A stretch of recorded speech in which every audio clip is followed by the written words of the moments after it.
their home at Saratoga.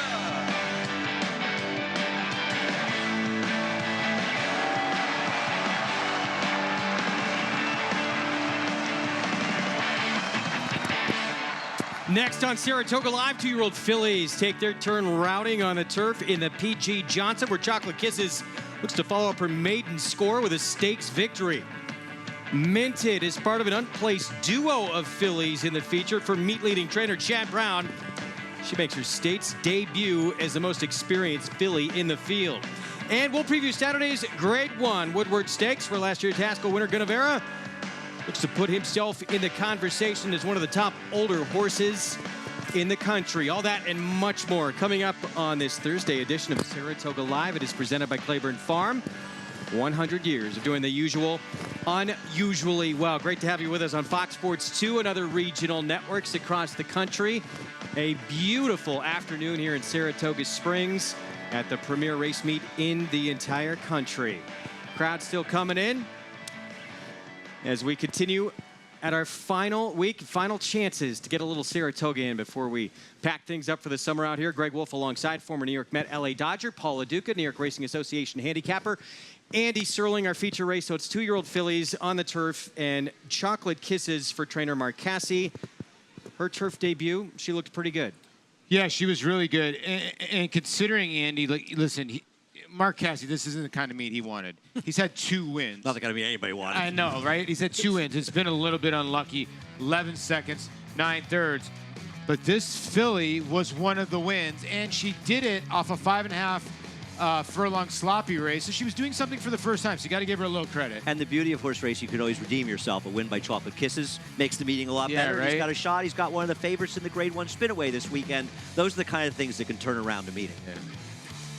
We'll see how she fares here as the competition gets stiffer, including a pair of fillies for Chad Brown, one who tried to get on the turf first time out. She will get on the turf today, Dog Tag, who has the rail.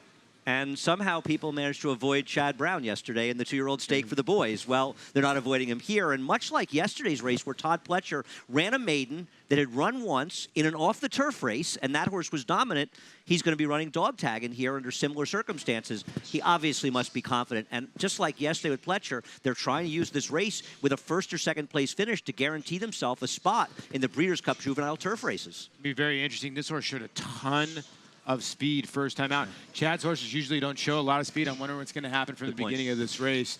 This thing might be very, very fast. That's our feature. It is race 9 on the card today, Grade 3 P.G. Johnson. Want to remind everyone, get signed up started. You can play along. $200 new member sign-up bonus. Use the promo code Saratoga Live, and you can bet any track, anywhere, anytime, and get that cash in your account to play the NYRA Bets Late Pick 5, the Pick 4, all of it each and every day of the meet. Let's meet the rest of our crew coming up. Oh, Maggie Wolfendale standing by with more on our feature race. Thanks. And you guys mentioning Chad Brown. Well, he'll also send out another runner in this P.G. Johnson, a foreign invader in number 7 in here, Minted. She will get Lasix for this stateside debut. And if we're trying to gauge where she sits, the horse that she finished second to, beaten 2 lengths in Land Forest last time. The start before that in the Group 1 Norfolk, she finished third, just beaten a half length. Then next time out, she did finish second at Glorious Goodwood. So that's a pretty nice runner that Minted did finish second to in her last start. Now, she will be going around 2 turns for the first time, and actually going around a turn period. This filly has been running on the straightaways and sprinting, so we'll see how she adjusts. But the only thing is that Chad has not had that much success in doing so with these 2-year-old foreign shippers on the turf. He's only won for his last 10 here over the past 5 years, so we'll see if Minted is the goods and if she is capable of stretching out here in the P.G. Johnson. But Greg, I am excited for this first race coming up. The 2-year-olds have just landed in the paddock. That's a big part of the reason we love Saratoga each and every summer, seeing these 2-year-olds and maybe some future stars set to emerge in our first leg of the Late Pick 4, which is coming up here in the 7th race. It's the first race we'll be bringing you live. 5.5 furlongs, New York bred maiden special weight. The 8th on the turf at 5.5 furlongs. The 9th race, our feature in the P.G. Johnson, and we close things out sprinting on the main New York-bred maiden special weight. That race, as was the case yesterday, probably the best betting race on the card. I agree. The last race today is a really, really interesting race. Weather and track conditions brought to you by Piranha Fly Spray, the preferred fly spray of the Saratoga Racecourse. Piranha on Pescon. The main track is fast, and the turf condition, a little bit of giving it, listed as yielding for this Thursday action. Field for the 7th. And our current favorite, True Gold. We got a lot of new faces, bunch of first-time starters in here, and the favorite right now for Charlie Baker, debuting with Joel Rosario. One thing we can say about this race, nobody has yet shown to be faster or slower than the other ones. Yeah, I remember I was pulled up this race 2 days ago, and I was like, what? There was no numbers because they're all first-time starters. So I guess you got to rely on the guys in the morning. Right now, the 3 is your favorite for Charlie Baker and Joel Rosario, son of Frost Giant. Reportedly, we've been hearing a lot. Whenever you get these type of races, Andy, especially at Saratoga, you're going to hear the buzz. We've heard the buzz a little bit on the 3, heard the 5 can run, the 9 can run. 9's the favorite in the multis, at least. Yeah, and the 11 supposedly can run. It's Yeah. a typical Saratoga maiden race. They're New York breds, but there are tips all around there. I'll tell you what, the 5 Poppy's Destiny, it's a pretty flashy workout, 9 4/5, because they paid $300,000 based on this workout, because frankly, there is not a lot of pedigree to go on here, is though a son of Orb. Yeah, the bottom side of this pedigree is First Samurai, so maybe there's like you said, this is a fast work to pay $300,000 for this type of horse. So maybe this horse can be very quick. Be interesting. And Orb, obviously, you get the talent from Orb on the top side, and maybe the feeling is a fast horse, but with Orb could have some stamina. We'll see if that's the case. But Linda Rice with her first-time starters, not particularly great numbers, but a good horse usually overcomes that. Yeah. 4-1 right now on that first timers. We look at Paul LaDuca's pick 4 ticket, and you're getting some coverage in the first leg. Listen, if I hit this, it's going to pay because I'm taking a shot in the last. You guys are 100% right. That race in the last is impossible, but I'm trying to get there. Bad news. Bad news. Oh, and he's got the 11 on title lap, which is good. I like the other Rudy Rodriguez in the last. I don't think that horse is going to be that price. 110.12. I'm going to try to squeak out of race 8. I think I can get out of this race, hopefully. 179.10 in the stakes race. I'm not going to take. I like Dog Tag. Chocolate Kisses worries me a little bit. I do think Dog Tag, I almost singled the 1 in there, and then I singled the 11 in the last because I think Santa Antonia has been just facing way better, and to me, gets a good draw on the outside. All right, our late pick 4, it's coming up. It is 20 minutes away. 200,000 plus in the pick 4 pool and growing. We're going to have a full preview of the Grade 1 Woodward coming up this weekend ahead, including second place finisher in last year's Travers, Gunnavera, trying to vault himself into the conversation and become a contender in the older horse division. We'll be back with more next. Kentucky Derby winner Orb was the leading freshman sales sire of weanlings, yearlings, and 2-year-olds. On the track, his runners have scored on both dirt and turf, including stakes winners Autumn Warrior and Orvolution, stakes performer Scrapper, and TDN Rising Star Explorer. In the sales ring, his progeny continue to sell well beyond his stud fee, including the $1 million co-sale topper at Saratoga. Classic winner, classic pedigree, Orb, standing at Claiborne Farm. Visit Rivers Casino and Resort, upstate New York's ultimate entertainment destination with live table game action and the hottest new slots paying out millions.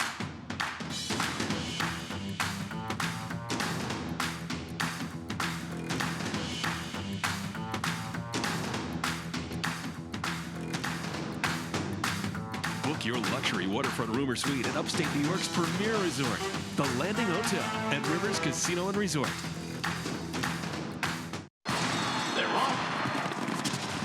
Bet the horses anywhere, anytime with Naira Bets. Brunches out of there to take the lead. It's easy on your computer or Naira Bets app. Earn valuable reward points on bets. Play in our exclusive promotions and earn cash rebates.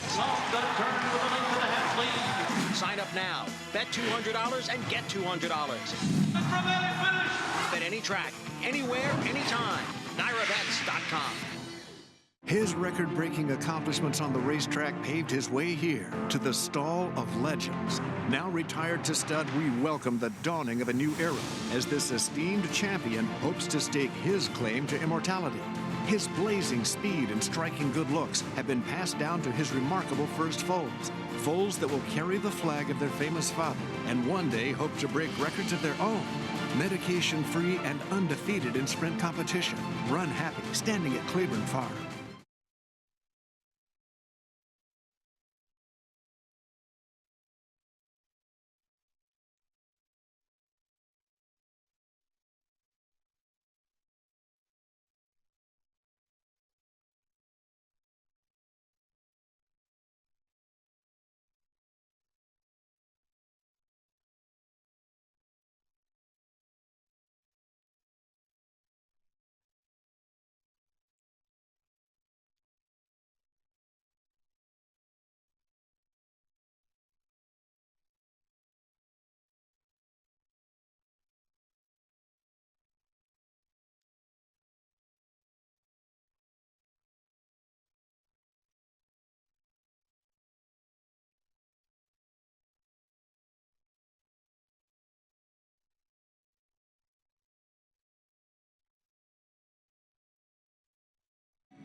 Back on Saratoga Live as we get set for the start of the Late Take 4.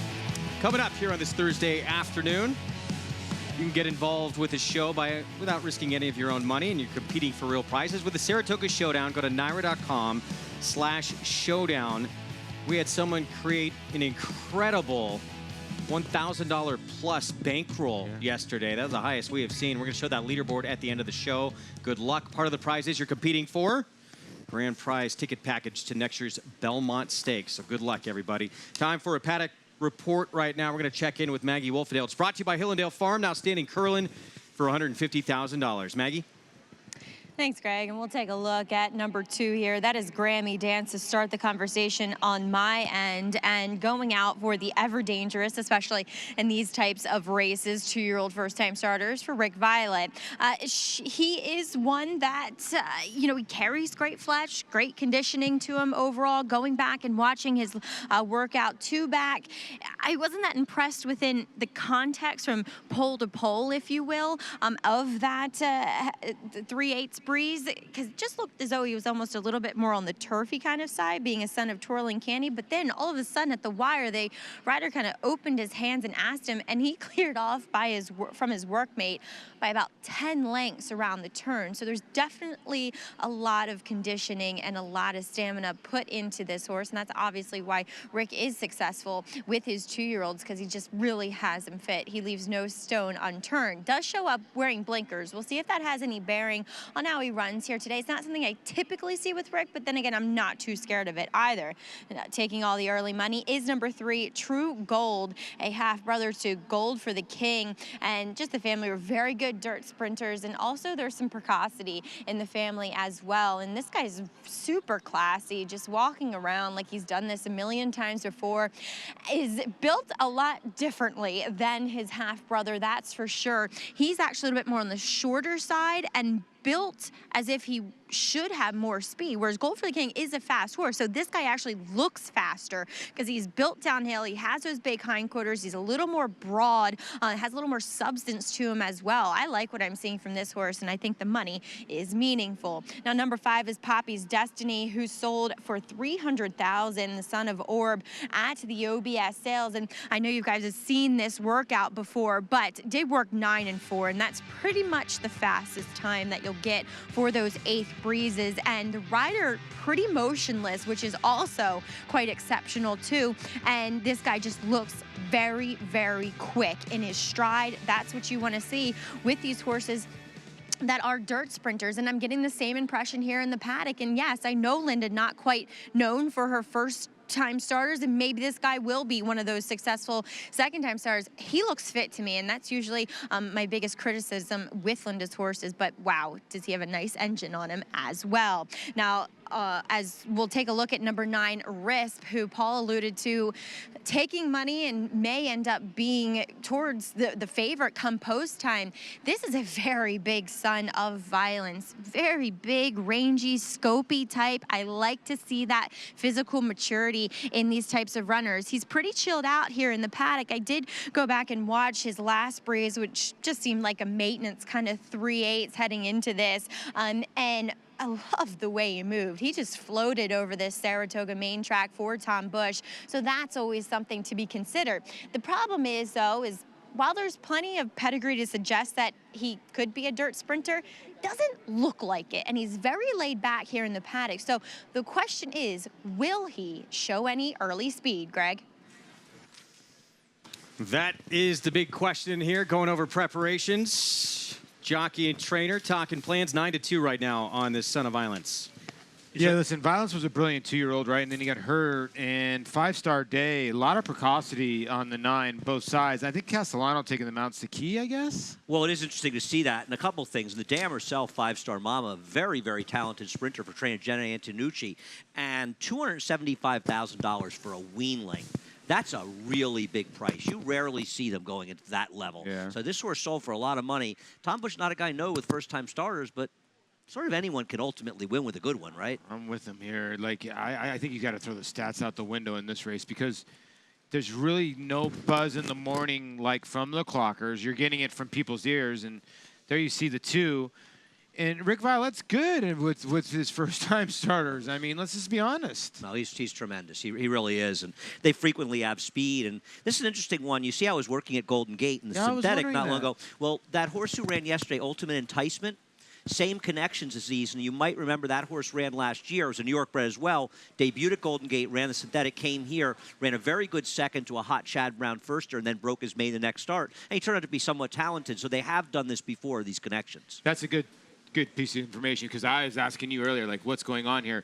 You could take this 2 ways. They had this horse at Golden Gate and say, whoa, this horse can run a little bit. Let's try to get a win at Saratoga because we got a $75,000 purse. He's a New York bred. Let's get him into New York Stakes race. Or has Rick Violette had enough time with him? You know, only 3 works. That's a good question. You know, but he's live on the board and he's live on the double. So I would not dismiss the 2 here. Meanwhile, look at a big long shot, and this horse not taking attention. The 6 who just left our screen, Rudy Rodriguez, Mr. Muy Bien, 6-1 morning line, 17-1 right now. So half to Frosty Margarita, who wasn't a bad runner. The money is not a good sign, however, with this horse. And I don't know, this race, I know there's like there's not a lot of strong workout reports, but there's so many good trainers in here. It just has the look of a race. We could see some pretty solid performances. You made a very good point in here. If you look at all the trainers in here, they're all very good. Charlie Baker, Rick Violet, they all strike at a nice rate. Gary Contessa, another win, and just in the last race. Tom Busch, Jeremiah Engelhardt, and Kendrick Carmouche hollering at us again. I don't know if he's going to try to get the 10 home for us at 20-1, Andy. That is Fat Albert impression? Sounded like it as he went by. I'm starting to think Kendrick's thinking of retiring. He's trying to get a job up here. I could be wrong. He's welcome any time. As you see the 9 there getting an adjustment. Son of Violence there for Tom Busch. And the field about to come out on the racetrack here as we get set for our post parade. That horse obviously going to be a little late to the party here. Sam the Bugler called a post as we get set for our pick 4 coming up, over $300,000 and growing. In this sequence here, we'll start off with Wild Boar for John Kimmel. Jose Lezcano rides. $170,000 at Saratoga last year's sale here. The pedigree says turf. Maybe you look for this one at Belmont on the grass. Grammy Dance for Rick Violet, son of Twirling Candy with Jose Ortiz. Like we said earlier, he started his training in Golden Gate in San Francisco, and now he lands here at the New York bred at Saratoga. This one, the favorite from a 5-1 morning line for Charlie Baker, True Gold. This one has plenty of pedigree to be a sprinter on the dam side. The dam was good, and she produced a horse, won over $500,000 sprinting. Gary Contessa sends out Honorable Hero, gets Lasix for the debut with Junior Alvarado. Appropriately named, owned, but here by the Wounded Warrior Stables. What a great program they have, the Wounded Warriors. 20-1 on this long shot. Prancing around there in the post parade. Here's the 5 Poppies Destiny for Linda Rice with Irad Ortiz Jr. meets leading rider. I love a horse who has a dam named Plethora. Nice 9 4/5 work. Could be a real runner. Mr. Muy Bien, safe to say, dead on the board here for Rudy Rodriguez. Yeah, this homebred for Gabrielle Farm is dead on the board. 17-1, but does debut at Lasix. Prince of New York, Jeremiah Engelhardt, and David Cohn aboard. Not a lot of money for this one either at the windows, and we'll see. Jeremiah Engelhardt is always dangerous. Six brothers, we jump ahead to the 10 here for Gary Siaka, son of Bustin' Stones, with Kendrick Carmouche in the irons. Usually sons of Bustin' Stones do have a little bit of speed, so who's on board? Kendrick Carmouche. Maybe this one will have a little bit of giddy up early. Also eligible draws into the race here. Riken for David Donk with Manny Franco. There are some tips on this horse. It seems to be more turfy, but David Donk's a very shrewd guy, and I've heard some stories this one can run. And here comes the 9, all settled with the equipment adjustments. RISP for Tom Bush. Another one who has a pedigree to be fast and paid a lot of money for this horse as a weanling. Could be a runner. That your field for the start of this late pick 4. Families having a great time out here, getting in a few more days at this final week of the meet. And with more on this first leg of the sequence, we're going to check in with Maggie Wolfendale. Please be joined here in the paddock with Linda Rice, who will send out Poppy's Destiny now. Linda, this horse working very quickly at the OBS March sale. Obviously, the time was meaningful, but what else struck your fancy about this youngster? You know, he's very good conformation. He's really put together well, and he had a nice way of moving on the racetrack. And Mr. Lobdell purchased the horse through the auction, and we're pretty excited about him. He may need some more distance, but we're anxious to get him started. It's interesting you say that. You know, horses that work that quickly, and the rider not asking much either. You would think that less ground's better. Why do you think more ground might be better? You know, in his work since the auction, he's really finishes well on the end of it, which I like. And Wayne came into town for the race today, and I told him that this is his starting place. So, but maybe he'll get there. Now, Linda, you've been trying to get in the next race, Scorpion Bowl, on the turf. I know she was a late scratch going back to Belmont. I think you had her in with the gate issue, breaking through that day. But what do you think about her finally getting to try the turf here? You know, we've tried to get her on the turf, and it hasn't, the weather has not been in our favor. But I'm excited about trying her on the turf. Her brother, New York's Finest, won 3 races here for us on the turf last year, sprinting. I'd like to see what she can do. Maybe she's going to end up being a better horse on the grass than she was on the dirt. I wish we had a firm course for her, but it is what it is. Linda, we always got to get a Voodoo update. How's he training into this Bernard Baru coming up this weekend? He's training very well. I'm glad to see that the weather's cleared up for Monday, and we're excited. I believe it's a 6-horse field for Monday, and we're hoping to use that as a prep for the Shadwell Mile at Keeneland and maybe onto the Breeders' Cup. That's our plan A, so hopefully that falls together. Well, Linda, wishing you best of luck with all of your runners here today. Thank you, Maggie. All right, guys, I'm looking forward to seeing Voodoo Song as well as Poppy's Destiny coming up here in a few minutes. Voodoo Song, he has a lot of fans. 4 wins here last year at the meet. Hadn't been done since the 50s. Trying to collect a victory after his grade 1 4-star Dave performance. So we're going to see him back in action one more time here. Yeah, he just keeps this meet. Well, I mean, like Andy and I both, like we liked the horse, but we didn't think he turned out to be this. He's turned out to be a real horse. And when he went to Belmont, he proved me wrong. I know that. And he is, wow, some kind of form. First of all, I got to just say we're all awful. Well, how did we runners in scoring position? How did we miss this? Oh, runners in how did you miss this, Paul? Yeah, the embarrassment's really. Come on now. The 9 RASP risk. Oh yeah. I'm not a sabermetric guy. What does it have to do though with violence and 5-star Mama? Probably doesn't. Good question. That's pretty good, though. Horse looks pretty good. How long have you been thinking about that, Greg? Because you answered it like you've been thinking about it for about 4 hours. I got to give credit to our producer, Terrence. He's the one that came with it. Wow, it throws me under the bus. Yeah. How about that? I'm a little disappointed in you, Paul. Well, then find out my career numbers with runners in scoring position. We're no experts here. I mean, that horse made a great appearance. Here's a look at the 5. Poppy's Destiny, the Linda Rice runner. Irad Ortiz Jr. aboard. Linda didn't seem like she was, she thought he could run a little bit, but you never know. It sounded like she thought the horse wanted more distance, but it is interesting a horse that worked that quickly would want more distance, but I guess you never know. Isn't the 11 horse in this race, Riken, taking a lot of money down to 7-1? Yeah, he is. There is the 11, and what all of us have heard something about this horse, you always right? get, you get the tip when you come into, the track. You get the tip sometimes around, hey, Andy, who you like today? Hey, Paul, you like today? Greg, da-da. Sometimes you get the parking attendant tip. And do they ever the win? Sometimes they do. He's pretty sharp, and the price on the 11 keeps going down. Oh, this is a parking attendant tip?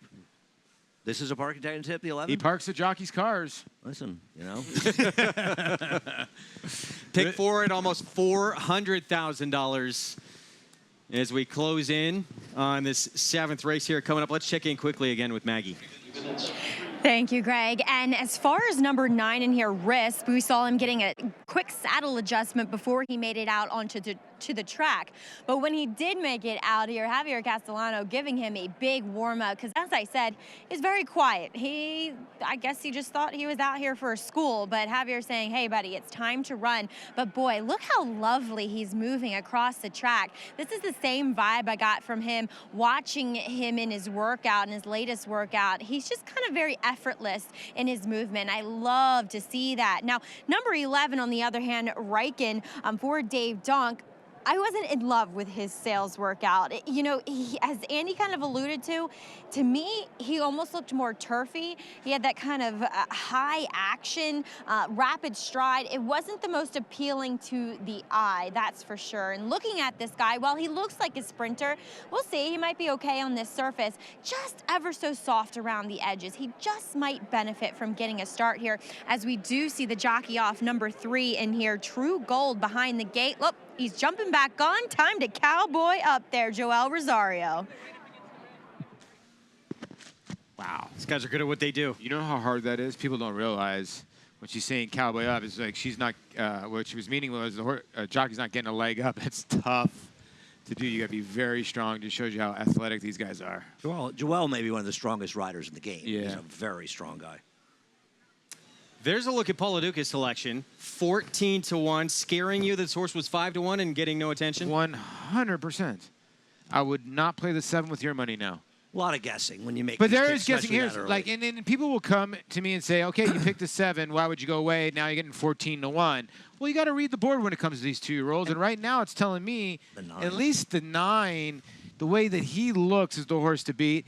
And I like the 3's pedigree. And I wanted, you know, coming in, Frost Giant, he's not good on the turf, but he's good on the dirt. And Joel and Charlie, they usually do well here and do well together. So if I need to make an, you know, alternate, I'd go to the 3, even at 5-2. Well, you know, also, I like to look at how they're bet relative to trainers. You know, Charlie Baker trains the 3 True Gold. He can win the firster. Yeah. He takes some money. Rick Violet with a 2 Grammy Dance. Same situation. Linda Rice as well. Then you have Tom Bush, a trainer who very, very rarely wins with firsters, and especially dirt horses. He's more of a turf trainer. Very good trainer, doesn't win first time out. He's got a horse that's 5-2. To me, that's like Todd Pletcher being 3-5. I'm with you. This horse, I mean, looks the part, too. There he is again. I mean, picture perfect on his toes. And, yeah, now the favorite right now, and this is from a 10-1 morning line. So public all over runners in scoring position. Well, here's the thing. The precocity is so there. I mean, 5-star day, one time, I want to say it was 17, 18, or 19% with his first-time starters. Violence was an undefeated 2-year-old that won the cash call futurity at Old Hollywood Park before he got injured. So 2 brilliant 2-year-olds on both sides. So that's probably why the 9, pretty grown up at this age. Loading up. First leg of our pick 4, almost $500,000 in the pool, and a field full of first-time starters. Who's going to step up and handle getting it done in the afternoon here for the first time for all these runners? And a lot of times we say, especially in these types of races, we talk about it a lot, let the board be your friend. You have to, especially the pick 4 starting off in this race, right? I mean, you have to let that happen, and the money just keeps pouring in. Do we call it risk, or do we call it runners in scoring position? Is he going to say? Is Larry going to say runners in scoring position? I just sent him a text to make sure he knew, but he probably did. It should have been all caps, right? Yeah, well, that's what threw me. I agree. That's what threw me too. We'll see what Larry comes up with. Because if it was era, it could be ERA or era. LaDuca-isms, brought to you by Saratoga Live. Here we go. Late pick 4 starts right here. Let's send it upstairs to the voice of New York Racing for the call, Larry Colmus. They're all in line.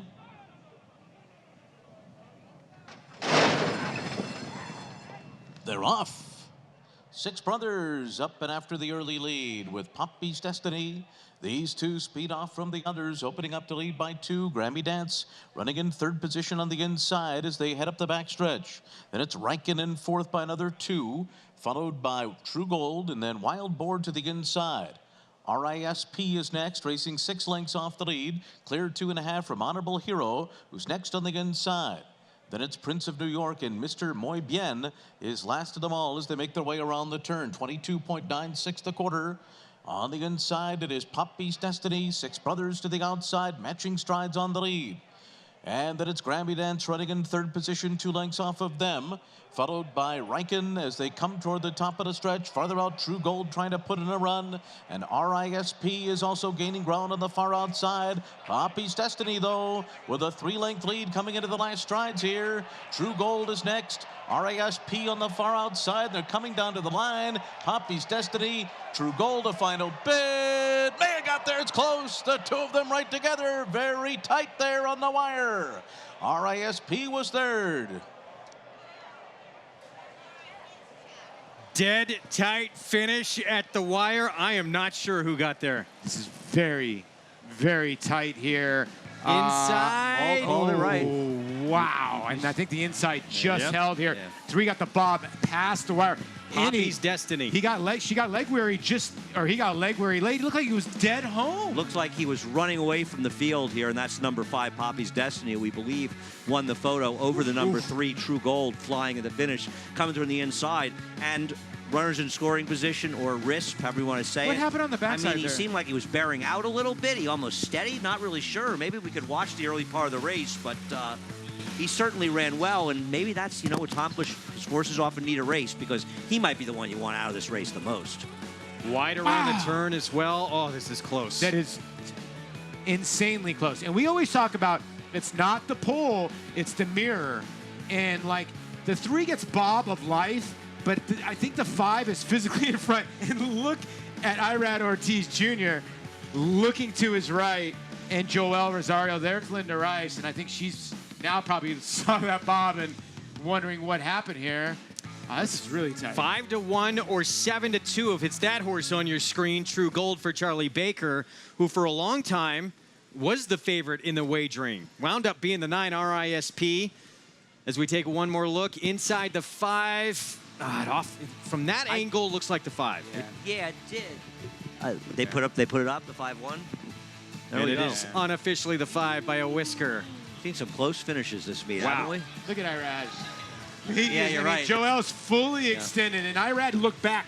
He looked back about when he was 2 lengths in front because he knew his horse was getting tired. And 2 horses out of this race. I think Wild Boar ran well, and of course, Risk, the 9. And we'll get back to see what happened there on the backside. But Linda, again, gets the job done. Do we think the 5 wants more distance, like Linda said? Certainly didn't today. Well, let's go back to the start. 5-3, 9-1 finish, 5-1 shot to start off this late pick 4. 9's in like a sort of an aqua, kind of light, like blue silks. Different, you'll see on the outside. They'll break. Seemed like broke okay, but somewhere about a 16th to an 8th of a mile, the horse didn't take a bad step or lost its action. Yeah, he's in the light blue, I guess. or the- Aqua. 3 wide. Yeah. He's like about 3 wide. Watch really clear about right here. Right here, he gets Yeah. steadied. Oh. Could the You know what 11 have happened? come over, this maybe? 11 might have came over. I'd like to see the... I don't Head know on if we the can get backstretch? it. Yeah, the head on the backstretch. The 11 might have came over on him, or he might have got a little scared, because then when he got outside of horses, he starts to come down. But he was stacked up. And I mean, you look at this race, right? The horses that were effective were saving ground the whole way, and he was out in the middle of the racetrack. 100%, yeah.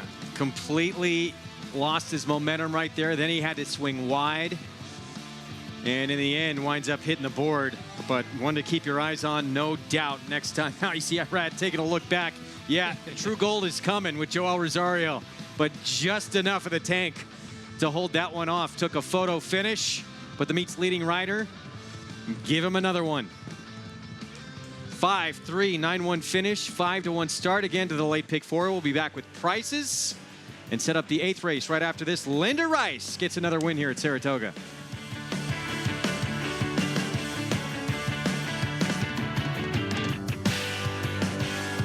Switches back to the outside. Exaggerator down to the 16th pole, but Exaggerator has turned the tables. He has won The Breeders' Nice has won the Travers over American Fur. Irish War Cry has won the Wood Memorial.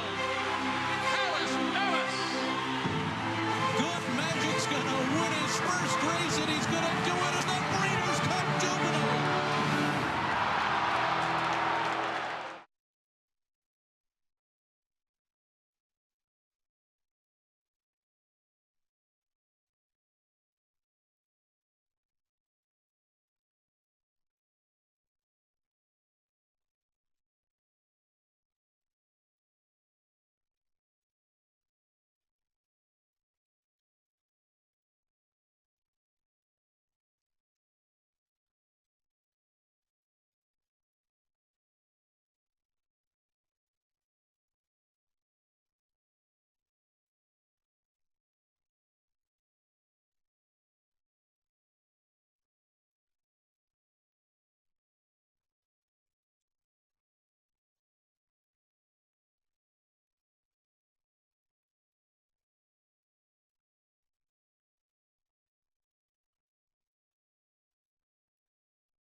Back on Saratoga Live, we just had a son of Orb get the win to start off our late pick four. Of course, Orb, Claiborne Stallion, standing for $25,000. Part of that outstanding stallion lineup that they have. The Kentucky Derby winner for Shug McGahee, won the Florida Derby as well. #1 in freshman sales. Had the $1.25 million session topper at the 2017 OBS March sale as well. We saw one of his first crop runners here last summer, Orvolution, with a victory at the meet. Gets another one here with Poppy's Destiny. There's Linda Rice and Irad Ortiz Jr. and Irad talking about that close finish. And I tell you, it's good for Orb. You know, to get a fast sprinter type like that, I mean, it shows a sort of versatility as opposed to longer distance horses to win with a firster like that out of a precocious horse. $13.40 for the win. Let's check in with Maggie Wolfendale. And here with winning owner Wayne Lobdell with Poppy's Destiny. Wayne, you were just telling me you own Taco Bells all over this area, yet this is your first time to Saratoga. No, I've been to Saratoga before, but I'm not to this track. It's the first time, yeah. I come up here often for business purposes, but this is my first time to come to a race here, and I don't know why it's taken so long. It's a fabulous experience. It's wonderful. The atmosphere, and of course winning makes it even better. I was gonna say, that is definitely the cherry on top. Your first runner here at Saratoga, and wow, he shows up quite nicely in his debut. It's promising. I'm encouraged by the way he ran that race. I thought he got out a little too fast, but he hung in there and won the race. That's the important thing. He was very game, and a horse that you picked up at the OBS sales. And this is kind of what you do. You like to buy horses at the 2-year-old sales. I do. At the yearling sale in September. And sometimes I resell them, I do what's called pinhooking, and then some of them I keep. And this one I didn't want to sell this one. I had to keep this one. I just liked him. I liked Orb as a sire, and I thought he would do some good for us. I can't blame you. He's already done well. Congratulations here with Poppy's Destiny, Wayne. Thank you. All right, you hear that? Wayne's a big fan of Orb, guys. Now, Orb has a lot of fans, and horses have won on dirt, on turf, sprinting, going long. And here, Poppy's Destiny wins first time out. We're going to go back to this race. Take a look at the head-on here out of the gate. Yeah, let's focus to 9, okay? So definitely great breaks. You get a great split here. Now, what happens here in the backside for this horse to get pulled up? He actually comes over and his horse is behind him a little bit. Yeah, so right now everything's fine. You know what? Just a little greenness, right? Yeah. Just a little greenness. Maybe just shied away from something. There was really nothing there. The other horse seemed clear of him when he came over, and I think he just shied from him. Yeah. Naira Betts late pick 5 follow along. Tough to be alive to this point. Poshki, Poppy's Destiny. You're sitting pretty. Hopefully have some coverage, or you're just alive, period, because that's a beautiful thing at this point. No, you're right, because the race before was off the turf, and Poshki beat, I think a lot of people went too deep in there, going 14-15, so he's going to play bigger than 7-1, and you still got 3 pretty good races left. Yeah, very short price favorite defeated in that opening leg of the Naira Betts late pick 5. Get involved. Get down. Yesterday it paid over $4,000. It has become racing's best play. Sequence has a minimum guaranteed winning ticket payoff of $150,000. On Saturdays, $300,000. Here's a look at yesterday. The pick 4 paid $533. Late pick 5, $4,000 plus. Crazy. And all you had to add was a 7-2 shot, right?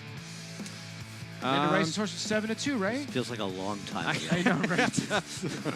Well, there was a scratch at the gate, and I remember a 7-2 shot. Yes, won the you're race, correct. 7-2 right? shot. You're right. Okay. Yeah, 5 times it.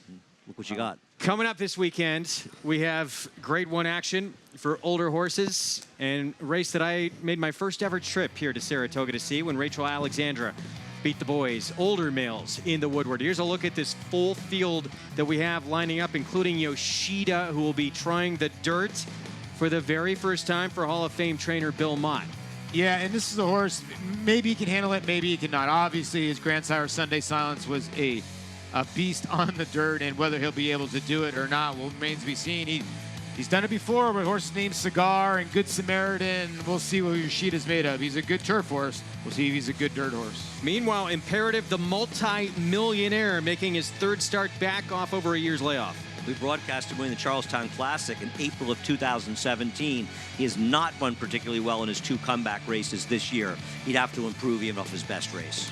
Horse who became famous for having just that one-eye patch for trainer Todd Pletcher, coming off a 3rd in the Aladar. I thought it wasn't that bad in the Aladar. He grinded away, and you could tell that win that he had at Belmont, he wants farther and farther. And listen, he's 20-1 for a reason. Look for him late, if any. 20-1 on patch. Todd Pletcher also sending out last year's Belmont Stakes winner and Tappert, trying to get his first victory still since that Belmont from last year. He was most recently 4th in the Whitney. He's run well enough in his races in 2018 to suggest he's a player in this race, but you're really just waiting to see if he's ever going to put it together again after his Belmont win. Steve Asmussen will send out Hence. He is a multiple graded stakes winner, coming off a big effort against a lot easier, getting into deeper waters in this race on Saturday. Yeah, the 3 wins that you see on paper, or the 4 wins, are at Sunland, Oaklawn Park, Albuquerque, and Prairie Meadows. Not for me. Brad Cox will send out Term of Art. The 6 horse in here brings some pace and just missed in the Grade 3 West Virginia Governor's Cup. This horse ran in some of the biggest 3-year-old race in the country last year. Not that effectively, but he was 3rd in 1 grade stake out west. He ran probably his best race last time out. Can he step forward from it? Kurilov, the Chilean for Chad Brown, nearly won a Grade 1 for Chad Brown here on turf. Now he's back on dirt. Yeah, when he went back on dirt in the Aladar, he ran a really courageous race and just got passed by Realm. He's an interesting horse because his dirt races are not bad, and at 10-1 with Chad Brown in these situations, he could be a price play. Uriah St. Louis says, everyone keeps counting me out with Discreet Lover. He was 3rd at 38-1 in the Grade 1 Whitney. He is coming back for more. This 5-year-old seems to get better with every single start. He's running well in all of the biggest races. Who knows? Why can't he get a big piece of this race? He'll be coming from far out of it. That is his running style. The 9, Gunnevera, second in last year's Travers. He's coming off a win at Gulfstream Park. I think he's going to run big again. I'll tell you what, he runs well fresh one. He's not a big horse, and that's why he ran big over here at Saratoga. These tight turns will help him out a little bit. Again, though, he's a little bit like Discreet Lover. He's going to have to come from way out of it. Seeking the Soul, Dallas Stewart sends this one out. He actually beat last year's Jim Dandy winner in the Clark to get a grade 1 late last year. I texted Dallas the bad news early this morning that I was picking Seeking the Soul, the Uh-oh. horse who won the grade 1 Clark last year, and I thought his last race was a very useful prep against an underrated horse in Pioneer Spirit. And he has a win on this track at Saratoga as well.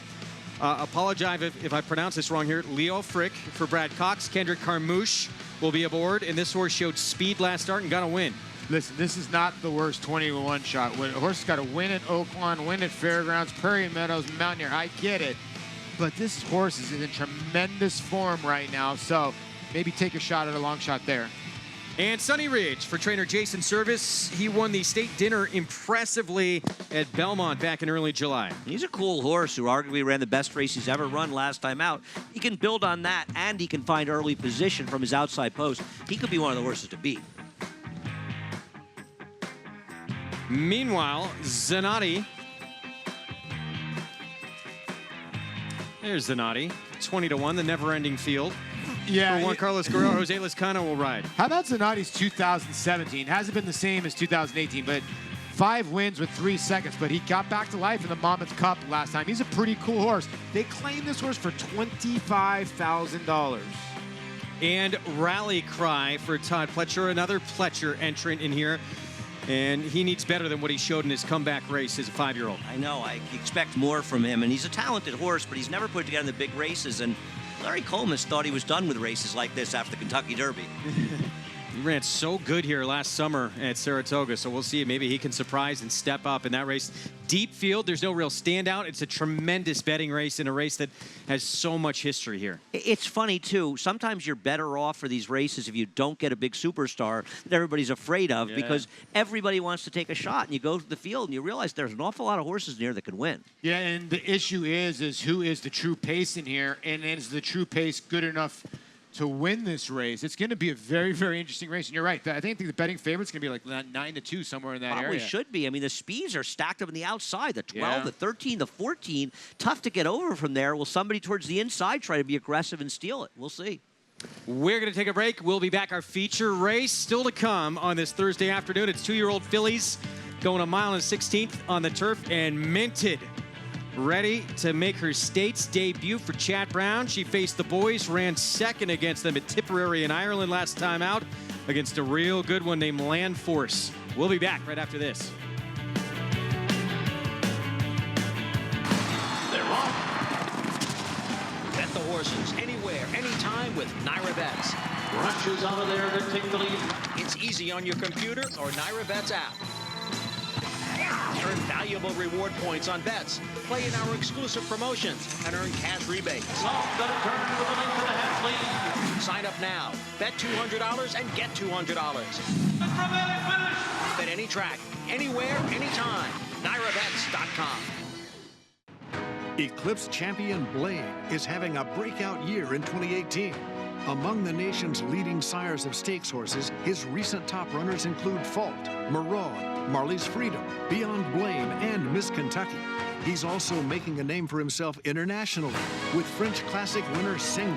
And with yearlings bringing up to $350,000, this 3-time Grade 1 winner offers outstanding value. Blade, standing at Claiborne Farm.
I've been coming here for 40 years.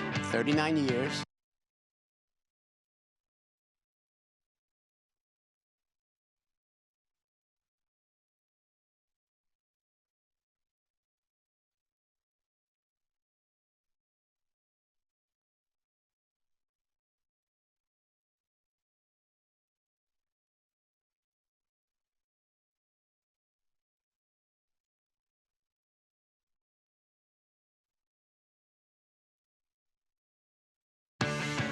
I've been coming here for 40 years. 39 years. 30 years. I remember when I was a kid, I stood in this exact spot. I was standing right next to Seattle Slough. Take a look. It's beautiful. Love it, love it, love it. Been coming here for the last, 5 years? Awesome. We come here every year. It is one of the most exciting days that we all spend together as a group. It's just a wonderful, wonderful place. I feel like at home here. Well, so many things that make this such a special place. Fans soaking it up. Final week of action. As we get set for our feature race still to come right now, our 8th is next. We're underway in the pick 4. 8th in allowance race. Right now, Lulu's Pom Pom opens up as the favorite, the remaining half of the entry.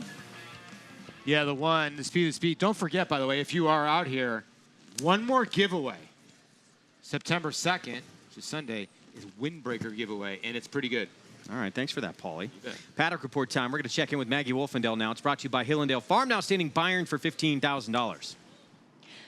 Well, as Paul said, it looks as though that number 1 Lulu's Pom Pom on paper appears to be the speed of the speed here. And fine, okay. Look, I've never been Lulu's Pom Pom's biggest fan because I feel as though she should have gotten the job done several times in the past when she just doesn't. And she is 1 for 9. She looks great here, though. I'm taking nothing away from her here in the paddock. And she's nice on the bridle. She's focused, all things you want to see with the speed horse. So we'll see how she does. Now, I'm a little bit intrigued by the fact that she does feel as though she's the fastest, and there isn't, for a 5.5 turf sprint, that much confirmed speed. But I'm wondering if number 3, Citizen Matza, does get a little bit more aggressive. Now, she does still go out with no Lasix after tiring and stopping badly in her last 2 starts, but she has been in kind of contested paces, and maybe today she won't necessarily encounter that, depending on what Lulu's Pom Pom does, which I would say Lulu's Pom Pom will be aggressively handled, but maybe she isn't. And we'll see what Citizen Matza can do from the inside. As number 5 in here, Scorpion Bowl is trying the turf for the first time. I'm catching up with Linda Rice. She has been dying to get this horse on the turf. Obviously, a half to New York's finest who loves sprinting on the turf course up here at Saratoga, and I share the same sentiment with her. I think she might be better here with this surface change. And again, sharp, keen in the paddock, things you want to see, and she looks fantastic here getting on the turf for the first time. Finally, as number 10 is Spa Treatment. She'll be hoping anybody hooks up on the front end, as she is a confirmed closer in here, but she comes off a little bit of a break here for Tom Albatrani. One of the best times I've seen Spa Treatment appear. Yes, she is a 1 for 13. Don't love these types, but physically, yes, it looks as though Spa Treatment is getting just that over in the Albatrani barn here, guys, as she heads into this one, liking what I'm seeing. Spa Treatment. Yeah, certainly one to beat there as you get a look at David Cohn, Citizen Matzo, Roy Lerman talking things over. But Spot Treatment, right now it's 7 to 1. That is a nice price for this Tom Albertrani runner who ran very good on the turf last start. She really did. I mean, she was fighting her way between traffic. She never got that ability to make that clean run. What concerns me, though, is these turf sprinters, and you can see her down the inside. I mean, Junior Alvarado did a great job sort of guiding her through traffic in there, and it's just tough because she never really got her momentum going forward enough to make that big run. But I just worry about these deep kind of closers, especially in big fields, so easily get into traffic trouble. You're right. You make a good point. And the other part about it is, listen, the horse, she's gotten better with blinkers. And I'm wondering if that's going to help her get past the point of at least breaking the exacta. I like her because I think she's going to get the pace, but she's never run even first, not even second on the turf. That worries me, you know? Well, Maggie talked about the speed of the 1 Lulu's Pom Pom to the outside of that runner, all the way on the outside, is a very, very quick filly as well, with a speed rider on board, Stone Factor with Kendrick Carmouche. I mean, she's the speed in this race. It's pretty clear. And there isn't a ton of speed, so she should be able to get over. When she won at Belmont in June 8th, it's the only thing, there's two things that sort of worry me. That was Belmont Stakes Week when we took down the rails the first time, and she was running on the inside in that fresh ground, which was very much to her advantage, and it was a very firm turf course. And with the rain that we got last night, I don't know that that's perfect for a speed horse, but she did run well that day. I tell you what's pretty impressive. She's going to load last. She has outbroke 3 12-horse fields. She's outbroke every field she's been in. She's broke on top every time. She's broke on top every time. Amazing. The gate is not an issue. So I think the 12-hole is not an issue. If she wants to push and cross and clear, she will here. She went against Lulu's Pom Pom before, and she got the lead, Stone Factor. So yeah, the problem she's fast. she's fast. The problem is there going to be any stick, any stay, I mean, what about, a horse like, and Maggie mentioned the 3 Citizen Matza. That horse is a potential speed towards the inside. Yeah. They could be aggressive. David Cohen could be aggressive with her. Post parade coming up shortly in here. I was a little intrigued by that David Donk runner on the rail. Just 3-year-old improving, won on this turf course last time out. That was a turf course that had some give in it too. She did get a very nice setup because one of the speeds got left. And I'll tell you what's funny about her. I ran into Rod Ortiz. I was going into the paddock. I was going home before the race. And he said to me, I'm going to win this race. And here's how. And he was right. Wow. Didn't want to share that with us? I didn't bet him. Think I listened to him? Do I look that smart? Well, 11-1 today, so you're getting double the price when she did win back on July the 30th, if she's able to do it again.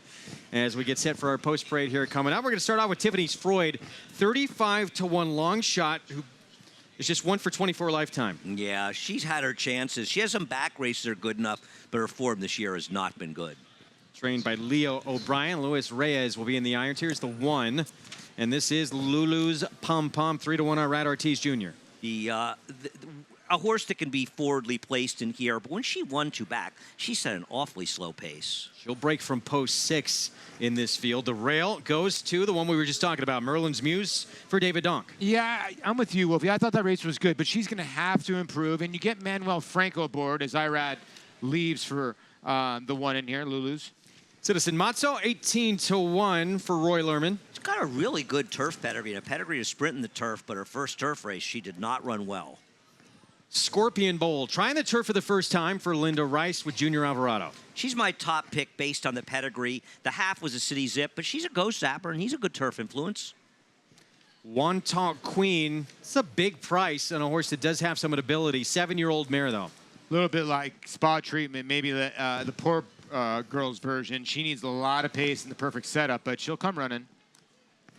Birthday Gift at 19-1. Rajiv Mirage, Patrick Kelly. She was quite a gift in her debut when she won at 88-1. She has not come close in her 4 subsequent starts. She beat Creasy, who's turned into a pretty decent runner. Amazing, she beat Creasy. Baronet, the 8. Ricardo Santana Jr. riding for Rudy Rodriguez. Why is this horse 21-1? Last time he sprinted on the dirt, or she sprinted on the turf, she got beat by War Canoe and Way Smart. I mean, that puts her pretty close to these right here at 21-1. Elegant Gem was not in the format's blinkers today for Jeremiah Engelhardt. You know, it is off the claim for Michael Dubb, and Jeremiah Engelhardt would have to improve off its better races, but not that much for Sharp Connections. Spot treatment. Here is the 10 for Tom Albertrani with Luis Saez. Well, hopefully the blinkers will help her get past that hump over here on the turf. She's going to be flying late into this pace. David Donk, maybe his insurance policy here. He has the 11 as well. Forever Daisy, big price with Eric Consell. Yeah, she's come close enough to have an outside chance to get a piece, but she is a price. And Stone Factor on the outside, right at her 7-2 morning line. She is quick as quick can be for Michael Dilger with Kendrick Harmouche. Yeah, I would think Kendrick's going to push the button from the get-go on this gray. Look for her to catch. One of the top contenders in the race, the 10 Spot Treatment, standing by with the connections. Let's go to Maggie. That's right, Greg, here with her trainer, Tom Albertrani. And Tommy, Spot Treatment, we were just joking. Obviously, this would have been a much easier spot if they decided to take this race off the turf today. But talk about her affinity for turf sprints. And, you know, she does have that closing style. Does that hurt her today? I don't think it's going to hurt her today. You know, I'd rather see her going a little bit longer, maybe 3/4, but, you know, here we're stuck with the 5.5. So she's been training really well. She got into some trouble in her last start. You know, I thought she could have been a little closer. She might have run a little better if we got a good clean run. But she's been kind of always right there, so I'm thinking she's going to come with a good run today. Now this weekend, it doesn't slow down for you. You have a couple stakes runners, including tomorrow in the Lucky Coin with Ready for Rye. Now, he's another one that I'm sure you wouldn't mind if this race would come off. Not going to happen. But what do you think about his chances going into tomorrow? He's been, a little bit unlucky this year. He broke bad a couple of races back, and even for him too, 5.5 is a little short for him. Yeah. And I'd rather go a little bit like 3/4. But just we need a good trip. Yeah. If we get a good trip with him, I think he runs well, and I think he's well spotted tomorrow. A little class relief for him. So I think we look in a good position with him as well. Now taking a little step up in class in the Glens Falls is Lady Montdor. She was really impressive. Now, she did kind of struggle with the heat after the race. Hopefully the temperatures are like this, but what do you feel about her heading into this Glens Falls? I really liked her first time she ran here. She trained really well. She looked like she had some potential, some talent going into the race, and she ran better than my expectations, really. That was really a good race. We're taking a big step forward, maybe, but and sometimes these races going a mile and 3/8, they don't come around often enough. And just looking at it, I said, we actually fit in off of her last race, so I'd give her a pretty decent chance in there. So we're going to see what happens. And the weather's cooler. Yeah. It was very hot that day. Very hot that day. I don't think we were the only ones that had a little heat problem, but she bounced back after the race and doing good. And we're looking forward to that. I'm looking forward to seeing her. You have the Chad Brown Battalion, but you fit right into that race. I agree, Tommy. Best of luck with all your runners this weekend. Thanks, Maggie. All right, guys, back to you. Maggie, thanks. 7-1 on a runner that we all believe has a huge chance in here. Absolutely. She's a player in this race. I mean, just a question. I think the pace is so much the question here. And Stone Factor feels like the speed on paper, but maybe she has some trouble getting over, and maybe the turf course with some give in it is kinder to horses closing. Yeah. Get signed up, play along. $200 new member bonus. Use that promo code Saratoga Live. You can bet all the races we show you all summer long. And as we switch gears down the line and head to Belmont Park as well. Bet any track, anywhere, anytime. Paul, you were saying? No, I mean, listen, Lulu's Pom Pom, the one, has to go. There's some other horse in here. Birthday Gift can show a tiny bit of speed, but doesn't. No one has the speed the 12 has. But the 12 has cleared fields before and has stopped, and we'll see what happens this time. And she seems a little bit better as a 3-year-old this year than she was last year. She showed some more stamina. Even her dirt races have been a little bit better, but still, it's hard to completely trust her. But 5.5 furlongs might suit her. I think she'd be stronger on a firm turf. Maybe I'll turn out to be wrong. Maybe the 5. Scorpion Bull is the horse that can stay close. Linda is still speed. This is a horse she's tried to get on turf twice. 4-1. I don't know. What do you think, Andy? So Junior Alvarado is going to see the 1 and the 12. Want to both fly to the front, maybe sit behind those two? Yeah, I mean, we'll see how much speed she has. Dirt speed and turf speed can be can be such different things. It's hard to guess this horse. I talked to Linda. She's never been on the turf with this horse before. You see that sometimes. 20-1 on that horse in your screen. Baronet, 5-year-old mare who is a 3-time winner on the grass. Listen, the race 2 back. There's a couple races on this mare's form, 70, 76, 77, the one-turn race at Belmont. I get this is 5.5 furlongs, but that 7-furlong race, it's as good as anybody else in here, no?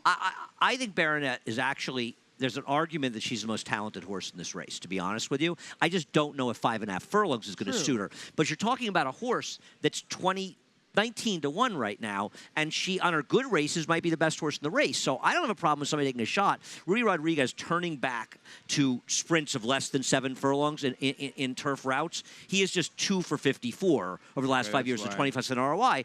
On the other hand, who cares about the stats? If you think she has a chance, she's 20-1. You should bet her, and she's not. There are worse bets in here, probably at shorter prices. I'll give you one. Birthday Gift is virtually the same price as Baronet. Let's take a good look at their PPs and compare them and say to yourself, I have an opportunity to bet $100 heads up, and you have to lay about 7 to 5 on Baronet. I mean, you'd want to bet that for like $1 million, right? Yeah, can I make the case? For Birthday Gift? Go ahead. Well, first of all, first time out, she beat a very good runner. And then but it doesn't help her today. You could say maybe, well, she came back, right? She runs on a good and yielding turf. Maybe she didn't like them. But we're dealing with a yielding turf course today. And it's funny because I looked at that when I was thinking about her because she has a pedigree I kind of like, and I always like these Fox Ridge Farms. And I said, oh, getting back to firm turf. Well, we could throw that out the window. Yeah, it's crazy to see a horse win first time out. then the next 4 races not beat a horse. You know that, right? 7 has not beat a horse since winning first time out and beating Creasy, which is amazing. I don't think I've ever seen PPs like that. I should hope she didn't beat anybody last time when she lost by 77.5 lengths. I thought it was more like 77.25, but I don't want to quibble over a quarter of a length. On the positive side, didn't exert herself a lot. True. Yeah, it's remarkable they actually are the same price in here. I mean, how are they like comparable prices? It's funny looking at the board. Are you, as you look at the board now too, though, are you very shocked you're seeing the 1 as the favorite at 5-2 when that horse looks like she needs the lead to win and she's likely not going to get it? I'm surprised that she's the favorite. Is it Irad Ortiz, Christophe Clement in a turf sprint or something? Why is she the favorite? I mean, 12 beat her too. Yeah, I thought the 12 would be favored. And you know, people might think outside post positions, these turf sprints are not bad, right? No, not at all. In fact, it's the inside position you get shuffled out of those races. If you don't have a lot of speed to get out from the inside, you get shuffled out of these races more often than not. You're right. It's an advantage if you have speed. Andy's right. You want speed, but if you get shuffled back and you don't break, you're gone. What is so good about Lulu's Pom Pom? I'm not saying she can't win. She can absolutely win. I think people are seeing that she rated a couple times and she's got a good race here, I guess. I have a feeling they're going to try to rate the 1. That could be dangerous because if they let the 12 go, ooh. They can't get engaged with the 12 here. I don't think she's fast enough to do that. No, that's probably right. Well, if Stone Factor, the 12, gets loose with Kendrick Carmouche, it could be good night rest of this field. And now that one becomes the favorite at 5-2. The 12 horse outside, who we all believe the quickest runner in this group. Can Stone Factor take a gate to wire the 12 from the outside post? We're about to find out. Let's send it upstairs to the voice of New York Racing for the call. Larry Colmus. Lulu's Pom Pom is moving into the starting gate, waiting for Forever Daisy and Stone Factor. Stone Factor coming up to complete the line here at 5-2. And they're all in line.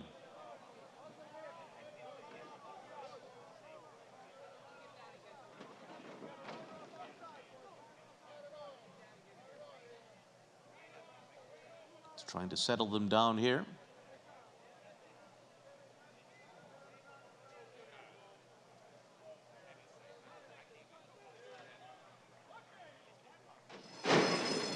They're off. Stone Factor out straight for the front. Lulu's Pom Pom, Tiffany's Freud right up there, Wantok Queen, Scorpion Bold, and Merlin's Muse on the inside. As they head up the backstretch, Citizen Matzo is now going up too. So there's a line of horses behind Stone Factor, who leads the way up the backstretch by 1.5 lengths. Lulu's Pom Pom, Forever Daisy, Citizen Matzo, 4th on the inside. They're being followed by Merlin's Muse, Wantok Queen on the far outside. 1.5 lengths back to Tiffany's Freud. Spa Treatment going around horses. Scorpion Bull is next. And then Birthday Gift, Elegant Gem, and Baronet at the back of the pack. Stone Factor ran 22.61 for the quarter. Leads on the far turn. Forever Daisy is second. Citizen Matzo right behind him in third. Cutting the corner is Merlin's Muse. On the far outside, Wantok Queen is next. And Lulu's Pom Pom. Final furlong. Kendra Carmouche shaking up Stone Factor. They've got a 4-length lead and a furlong to go. Citizen Matzo is second, Merlin's Muse, Wantok Queen on the outside, and Birthday Gift coming up the inside, but it's Stone Factor to win it by 2 on the wire to Wantok Queen. Birthday Gift was third, and Merlin's Muse was fourth. Stone Factor too quick for this group, got to the front, kept on going, but you're still able to create value in the race. Yeah, you get a little bit of Wantok Queen and Birthday Gift underneath your favorite, but the race was over in the first quarter of a mile. I mean, this horse had the lead from post 12 by over a length, about as fast as I've ever seen a horse do it. This horse was very impressive today and left everyone in their wake. But we talked about Birthday Gift, long shot. They knew she was overbet. They knew to bet her at 30-1. Nice ride by Rajiv coming up the fence, 38-1. Wantok Queen. 5-2. Gonna get one. And then bombs. Over 15-1, over 38-1, over 13-1. 12, 6, 7, 2 combination. Stone Factor, the quickest of the quick. Kendrick Carmouche, that's when he's at his best. Get the job done on this filly by the Factor for Michael Dilger. We'll be back with the prices and our feature race. 2-year-old fillies in the PG Johnson coming up next. Stick with us.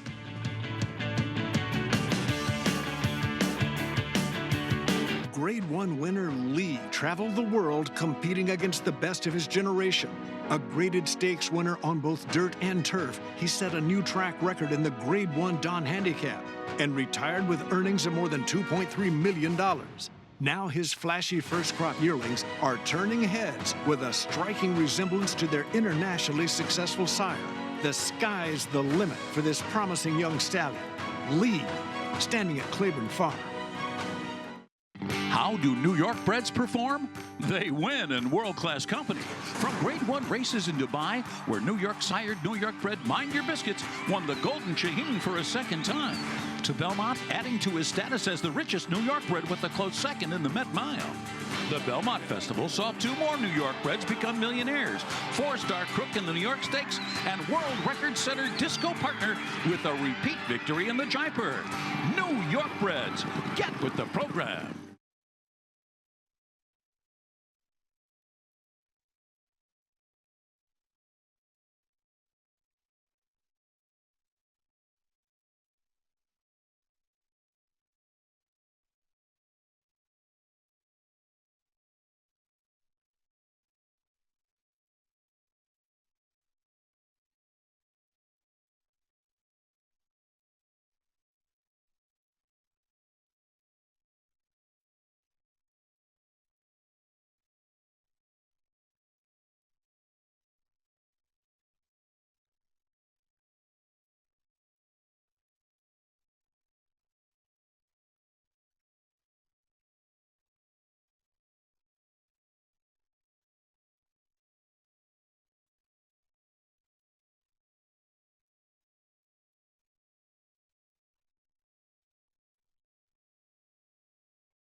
Back on Saratoga Live, she is ready to make her state's debut in our feature race coming up, Minted, for trainer Chad Brown. She was second against the boys behind Land Force, who would come back and win a Group 2 at Goodwood in his next start. Is she up to the task here? Irad Ortiz Jr., the meet's leading rider, will hop aboard mile and a 16th in the PG Johnson. That is coming up next. Very excited to see Minted and how she fares. Meanwhile, in race number 8, it was Stone Factor, just too quick for this group. Yeah, the daughter of the Factor, the Dynaformer mare, Miss Blarney Stone, 2 for 7 lifetime. And you're right, speed does kill. And Kendrick Carmouche just put this filly on the front end, and it was over with. You gotta love that little gray in her too. Wanta Queen, she always runs her race. Nice little second at age 7. $7.50 for the win, and Stone Factor, the last 2 times that she has been on turf, she's been a winner. Kendrick Carmouche in the irons for both of those victories. That 10-cent super real? Wow. How about 1,000? How about 1,000 for 50 cents in the try? You got over 40 times the exacta with the horse running third. Yeah. Wow. Birthday gifts are bigger than 38 to 1 in the gimmicks. Let's head to the winner's circle with Maggie Wolfendale. Here with winning trainer Mike Dilger and Stone Factor. Mike, I remember going back to her as a 2-year-old. You were pretty high on her, but this year she's just put it all together. Yeah, she just needed the winter to mature and get stronger, and she's, you know, deceptively tall now, so it's great, you know. It's great that she's improved from 2 to 3. Talk about the 12-hole, or pretty much way out in the middle of the course, and Kendrick getting the break. It's really, if you look at all of her races, she's never not missed a break, and she's just so quick out there that post position really doesn't matter. She's always going to be on the lead, so there's not much tactics to talk about in the paddock. That makes your job and Kendrick's job pretty easy, yeah? Absolutely. And you also have a pretty nice turf stayer in Hello Don Julio, yes. Second here. Where will we see him next? I'm always interested in him. First week of Belmont, I think there's an allowance race, yeah. Cool. Well, he's a pretty nice, consistent runner for you, and so is she. So is she. Yeah, no, she's great. We'd love to have more like her. Yes. Congratulations, Mike. Good to see you in the winner's circle. Thank you very much. All right, guys. Stone Factor. She is super fast. She's fun to watch. She is so darn quick, and it's a good partnership with a rider that loves to go to the front in Kendrick Carmouche. No, you're right. I mean, and in the bottom side of that pedigree is Dynaformer. I know she's fast. I'm wondering if they'll ever stretch her out and, like, maybe she'll go a little bit slower and be able to carry that speed. Look at this late pick 5. Naira bets follow along here. Poshki, $16 to start it off. Short price favorite defeated in there, a main track only. Poppy's Destiny, second leg, $13.40 in a field full of first-time starters. And now Stone Factor, shortest price we've seen in the sequence in a race that was not easy. No. Although after we talked it through and then the gates opened, then I was sure the 12 was going to win. Sometimes it's so easy, you convince yourself it's hard. Yeah, that is true, 100%. Our feature race, 2-year-old fillies, mile and a 16th on the inner turf, rails out 18 feet, by the way, and dog tag for trainer Chad Brown. He also has Minted making her state's debut, but it's dog tag favored. Daughter of Warfront trying the turf for the first time. Moved up to third via disqualification in her debut run here that came on a race that was taken off the turf. We're going to take a break in the action. Still ahead in the show. What a moment. Triple Crown champion ended the longest drought in Triple Crown history. His half-sister, Bob Baffert, says shares a lot of similarities when she gets on the racetrack. She's coming to Saratoga. We'll talk about that next. How do New York breds perform? They win in world-class company. From Grade 1 races in Dubai, where New York sired New York bred Mind Your Biscuits won the Golden Shaheen for a second time, to Belmont adding to his status as the richest New York bred with a close second in the Met Mile. The Belmont Festival saw 2 more New York breds become millionaires. 4-star Crook in the New York Stakes and world record setter Disco Partner with a repeat victory in the Jaipur. New York breds, get with the program. They're off. Bet the horses anywhere, anytime with Naira Bets. Rushes out of there to take the lead. It's easy on your computer or Naira Bets app. Earn valuable reward points on bets. Play in our exclusive promotions and earn cash rebates. Sign up now. Bet $200 and get $200. Bet any track, anywhere, anytime. NairaBets.com. This graded stakes winner and multiple Grade 1 performer by Tapit has become one of the nation's leading sires of 2-year-olds. Ranked number 1 in his crop by number of winners, he sired 11 stakes horses in 2017, including graded stakes winners Wild Shot and Oklahoma Derby winner Untrapped. At the sales, his yearlings have sold up to $480,000. Trap Shot, standing at Claiborne Farm.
With 1/8 of a mile to go, American Pharoah's got a 2-length lead. Frosted is all out at the 16th pole. And here it is. The 37-year wait is over. American Pharoah is finally the one. American Pharoah has won the Triple Crown. Oh, Brown, what a moment. Ended the longest drought in Triple Crown history. American Pharoah, 5.5 length score. And it was the second fastest time by a Triple Crown winner in Belmont Stakes history, second only to Secretariat. And I need to say thank you. I've not said it for a long time. I've never had a chance really to tell Bob Baffert thank you. He was so gracious afterwards. I was there covering that performance and the victory, and he had so many people wanting everything from him after he accomplished that. So he was tremendous. He really was. The horse itself was amazingly kind, and Bob was very, very kind with all of his, fans and the media. And you're going to see his half-sister compete in the spinaway. Yeah, he said, Bob Baffert, we've learned from day one, we have loved her. She's shown that she's special. Says she doesn't look like Pharoah, probably looks a little more like her mother, but when she gets on the racetrack, she is just like him. She was good in her first start, and that was a very impressive performance. My question is, do we get 15,000 people to see her work out in the morning like we did for American Pharoah?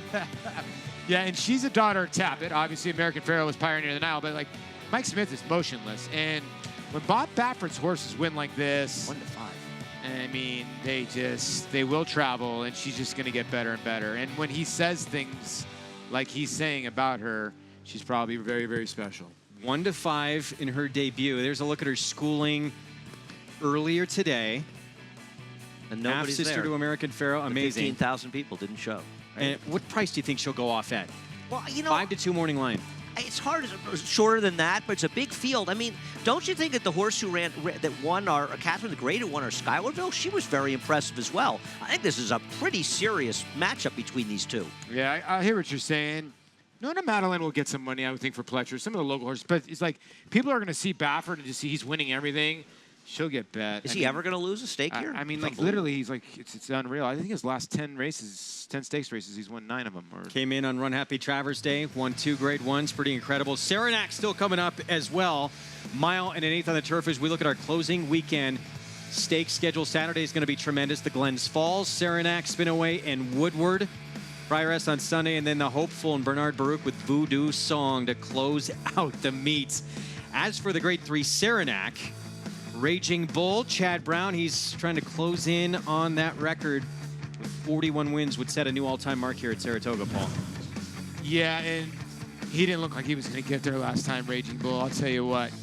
He showed a lot late in that race. There was a lot of giving the ground. I don't know if I know his number went up. I don't know if he really loved it because he grinded away a win. Does he come back too quick, Andy, here, or not? No, it's been 4 weeks. I mean, it feels like it was 2 weeks ago, but it's actually 4 weeks ago, yeah. which is what's sort of surprising. He's very good, but the horse on the rail in there, I want to say it's up in the ante, but it's not. It's not up in the ante, right? Yeah, it is. Up the ante. That was the one who beat him at Belmont, and I know it's 2 turns in a mile and eighth, but he's the controlling speed again. There's some other speeds, but I don't think they're as fast as up the ante. Therapist back for more as well. Mile and an eighth for Therapist, though. Yeah. That could be a stretch. What do you do with Free Drop Billy? He's got a giant turf pedigree. He's a half to Hawkbill.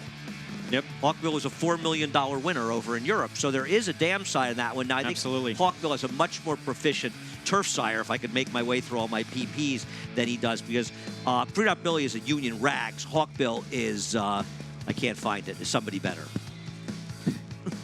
It's the best I got. The Glens Falls, grade 2, mile and 3/8, Santa Monica.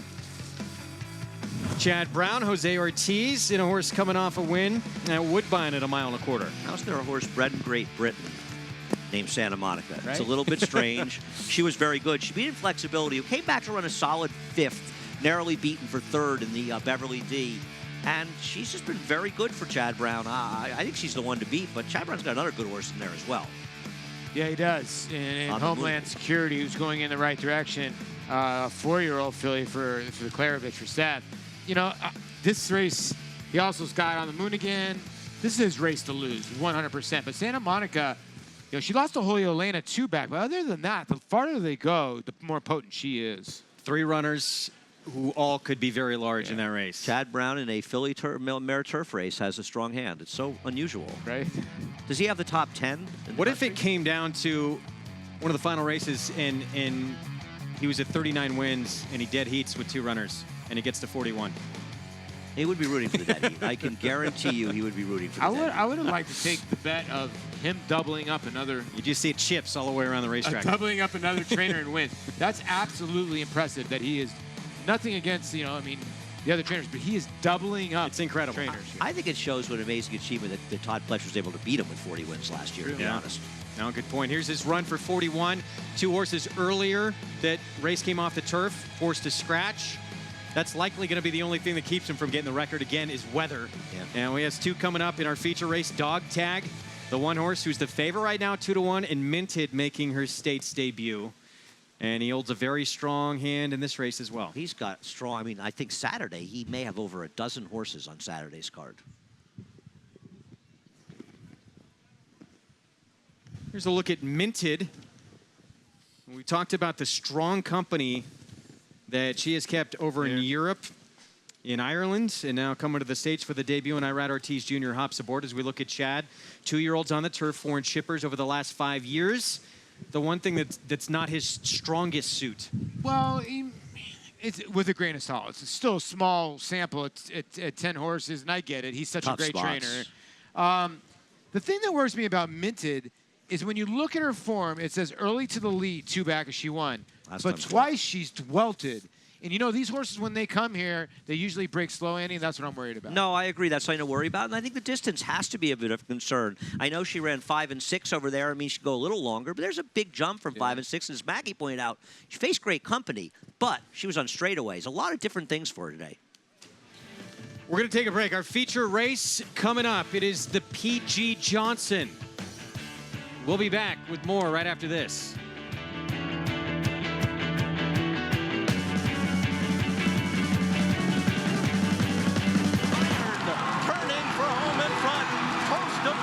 On the outside, California Chrome is third.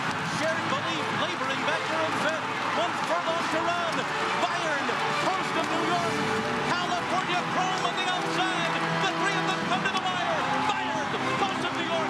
California Chrome. Here's the finish. Bayern holds on.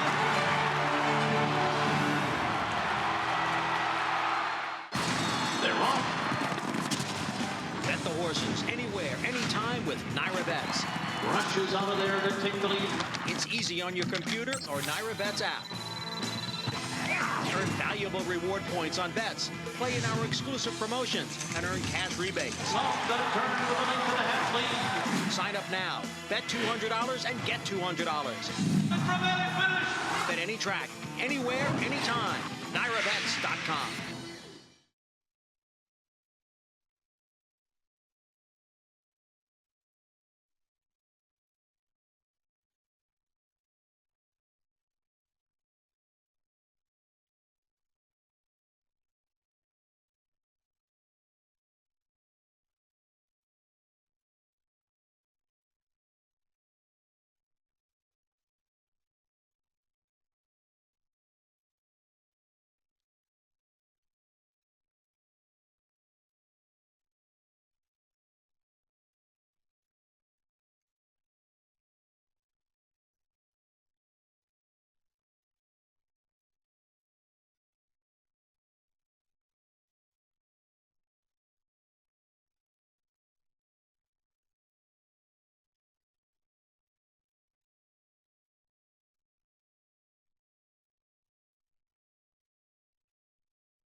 Charging on through as the field turns for home. Bob Pony down the inside has taken over. The leader at the top of the stretch is leading Natalia Duro. Behind him second, and War Emblem is spent. Then farther back, it is Milwaukee Brew, who's now third, followed by Macho Uno fourth. They're coming down to the finish, and it's going to be a huge upset. 40-1 on the wire. Vol Pony scores in the Classic. 43-1 shocker in the Breeders' Cup held at Arlington back in 2002, trained by P.G. Johnson. What a moment. The greatest moment is that Paul Leduc remembers getting a tough beat for second in that race with I need a Milwaukee Brew for second. All kidding aside, P.G. Johnson was a great trainer, and it's great to have races named in people like his honor. Not just P.G., but we have Alan Jerkins, and to remember people were so important in the game, and P.G. was a sensational trainer for many, many years. Yeah, he really was, and I think a lot of people don't forget Volponi's prep race was the Meadowlands Cup before he won the Breeders' Cup. The great upsets in the history of the Breeders' Cup. We're getting set for the P.G. Johnson coming up next. Time for a paddock report. We're going to check in with Maggie Wolfendale. It's brought to you by Hillendale Farm, now standing Curlin for $150,000. Thanks, Greg. And we'll check in with the two Chad Brown runners in here, both making debuts of sorts, as number 1 Dog Tag will be making her turf debut after debuting in an off-the-turf race, first time out here. Now, she is a daughter of Warfront. That's enough influence. There hasn't been that much production, though, on the dam side overall, but she is a big, mature, powerful, and imposing-looking individual, so I like that about her, and you would have to think that this is going to be her preferred surface, and I just like the progression from first start to second. She'll definitely be able to move up here, kind of like we saw what Opry did yesterday in the With Anticipation. Moving on to Chad's other runner, that's number 7 Minted, a stateside debut horse, and she'll also be stretching out. She was successful going the 6 furlongs. Obviously, the turf condition should aid her chances, but I'm not sold,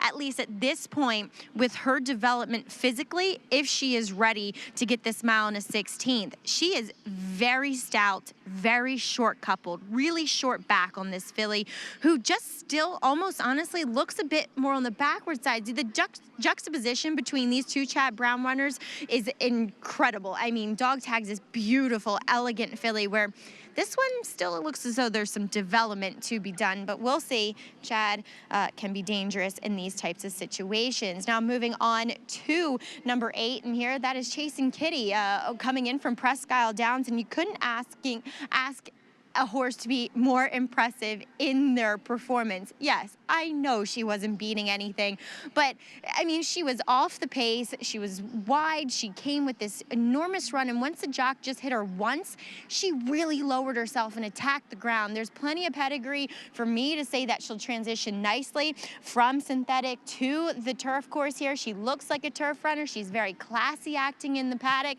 Just with an outsider's chance, I think Chasing the Kitty deserves a shout out here, Greg. She was impressive on that synthetic at Presque Isle, and we'll see how she takes to the turf. She should love it with that pedigree. Kitten's Joy out of a Dynaformer mare for the 8, who is on the board at 7-1 right now. No, I agree. It'll be interesting to see what happens with this horse. You know, Adam Rice shipped a horse in here named Monster B a number of years ago, the Cassies, and Gary Barber, I believe. In fact, is running here, I think on Saturday, and won here at a big price. So he has come here before and been successful in turf races. You can use your Naira Bets app to hit a trifecta in our stakes race, the P.G. Johnson, and earn a 10% winner's bonus. The app available in the App Store or for Android on NairaBets.com. Naira Bets offers a 10% winner's bonus on a selected stake race every single day of the Saratoga meet. Go to NairaBets.com for the full schedule. Post parade coming up here in a moment. So there is Chasing the Kitty, trying turf for the first time, and she just zipped away from that group. It wasn't even until really, I want to say, until she got into the stretch, she started to open up her lead, and then she went on to win by 10.5 lengths. Yeah, and very rarely you'll see a daughter, Kent Joy, go for $7,000 at the sale with that kind of pedigree, but the distance is not going to be an issue. She should be able to run all day. It's just the competition. Is she good enough? We'll find out. We've wasted that much on losing Naira Bets Late Pick 5 tickets this meet. We could have bought this filly instead. Here comes our feature race. No comment. Getting set for our feature here, PG Johnson. And we'll start off with dog tag for trainer Chad Brown, daughter of Warfront, with Javier Castellano. A maiden that only ran an off-the-turf race. Sounds familiar. If you looked at yesterday's race, was 3-5 in her debut. 9-1 on Road Tiger, trained by Kenny McPeak. She won at Ellis in her turf debut. Ricardo Santana Jr. aboard. You know, it wasn't a bad race at Ellis last time. She actually ran very well. Now she's got to step it up. And Kenny McPeak, sneaky good meat. Mike Stidham brings in O'Malley. Joe Bravo rides, and she won at Delaware Park to break her maiden on the turf. She won at Delaware, but the competition is getting a lot deeper. Minted States debut for trainer Chad Brown here, Matacat Stables. Irad Ortiz Jr. rides. She's clearly a talented runner. The question is the distance and whether or not she'll be ready for this field in her first start in the country. Will she get out of the gate clean? It's been an issue with her as well. Chasing the Kitty, we've talked about here, the daughter of Kitten's Joy, won on synthetic at Presque Isle in her debut. Yeah, sort of the, I guess, wild card horse here. You don't really know what you're getting, but you know you're getting some pedigree and you're getting a live trainer here. Varenka, she's got all kinds of pedigree on the dam side here, trained by Graham Motion with John Velasquez. I wish Graham Motion had better record stretching horses out on the turf overall, but she obviously has some talent, has a big-time pedigree. Chocolate Kisses, Marcassi runner. She won her turf debut here at Saratoga, going a mile and a 16th. Yeah, she proved that her turf pedigree was for real. One of the two wins at the meet for Marcassi is this filly. Get signed up, play along. Take advantage of this $200 new member bonus by using the promo code Saratoga Live. You can bet any track, anywhere, anytime. Go to NYRABets.com or download the NYRABets app and get involved in playing all this great New York racing we're showing you each and every day. Right now, we're going to check in with Maggie Wolfendale. Thanks, Greg. And a little bit of a Rice family-centric show as I have Adam Rice joined here with me, Linda's nephew, and Aunt Linda already scoring on the card. But Adam, you'll send out Chasing the Kitty. You couldn't ask a 2-year-old to be more impressive, at least in her performance. Absolutely. She run good the first time, and, you know, she did everything we wanted to, sat well, she finished well, and we figured we'd move her up and see what she had, you know, from there. Adam, you've been successful in doing this with your 2-year-olds. Andy brought it up earlier, too. Monster B, we were just talking about him and how you bought him for a fraction of what I'm sure you sold him for. A little bit, but, you know, we did all right. And, you know, I think he did pretty well for Mr. Cassie after that. And, you know, he did great for me. And, you know, we couldn't ask for much more from there. And we keep going back for more to see if we can do it again. Now back to Chasing the Kitty, transitioning from the surface up at Presque Isle to here at Saratoga on the turf course. Obviously, there's some pedigree to handle it. How do you think she will transition, though? I mean, I think it's a little soft today, and we'll see if she can handle that. You know, as far as I haven't had an issue transitioning of the couple that I had before that, but, you know, we'll see how it plays out. I think, like I said, she's bred for it by far, so hopefully she takes to it like that, and that's all we can hope for. Well, I'm wishing you the best of luck here with Chasing the Kitty. Thank you, ma'am. Appreciate it. All right, guys, we'll see what this Rice family member can do in this PG Johnson today. So Chasing the Kitty, there she is. Adam Rice impressed enough with that performance to say we need to try a stake here with this pedigree on the turf at Saratoga. Yeah, listen, if she wins this race, I would think Mr. Ramsey would be giving him a call because he likes to buy his kids joys when they win races. And then, you know, they go on here. I mean, you don't really know what you're getting here, Andy. This is a complete wild card. It really is. It's such a funny pedigree, right? You've got a Shadwell Farm was the breeder of this horse. Obviously, the Dam is one of their runners, and a Kitten's Joy, and only sold for $7,000. Makes you wonder what the story was. Right? I know. Meanwhile, Varenka, we talked about turf pedigree with this one, related to Dynamic Holiday, who was a graded stakes winner on turf, Appealing Cat, stakes winner on turf, Lift Up, who was 5 for 6 and a stakes winner on turf, and Cat Park, another one who was a 5-time winner on the grass. Listen, there is a lot of pedigree for this horse, and she'd have to improve a lot. And in theory, the pedigree says she should improve with distance, right? So she sprinted first time out, and she could improve a lot. And I like that Graham is taking a shot, much like Chad Brown is, right? He's running a maiden in this race because he wants to get a chance to qualify.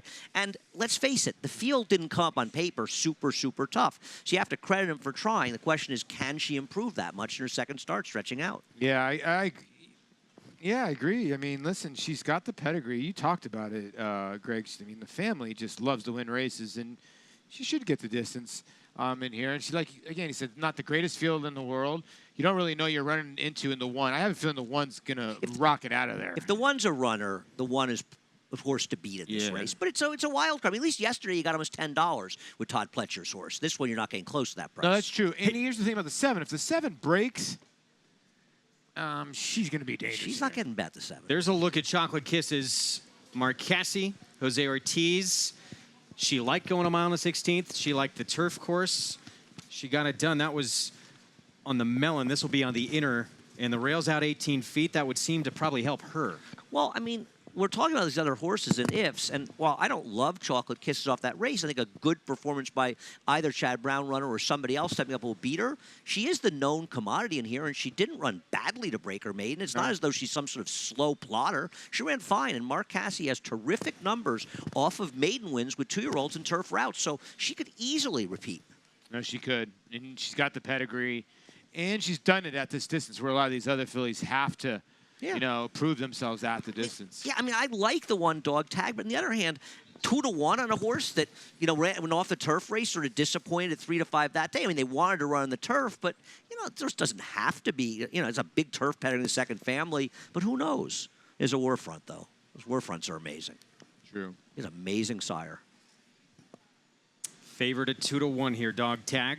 The daughter of Warfront, one of 2 for Chad Brown here in the race as we look at Road Tiger there for Kenny McPeak. You said, I don't know how quietly a good meet he's having. He won a big one here.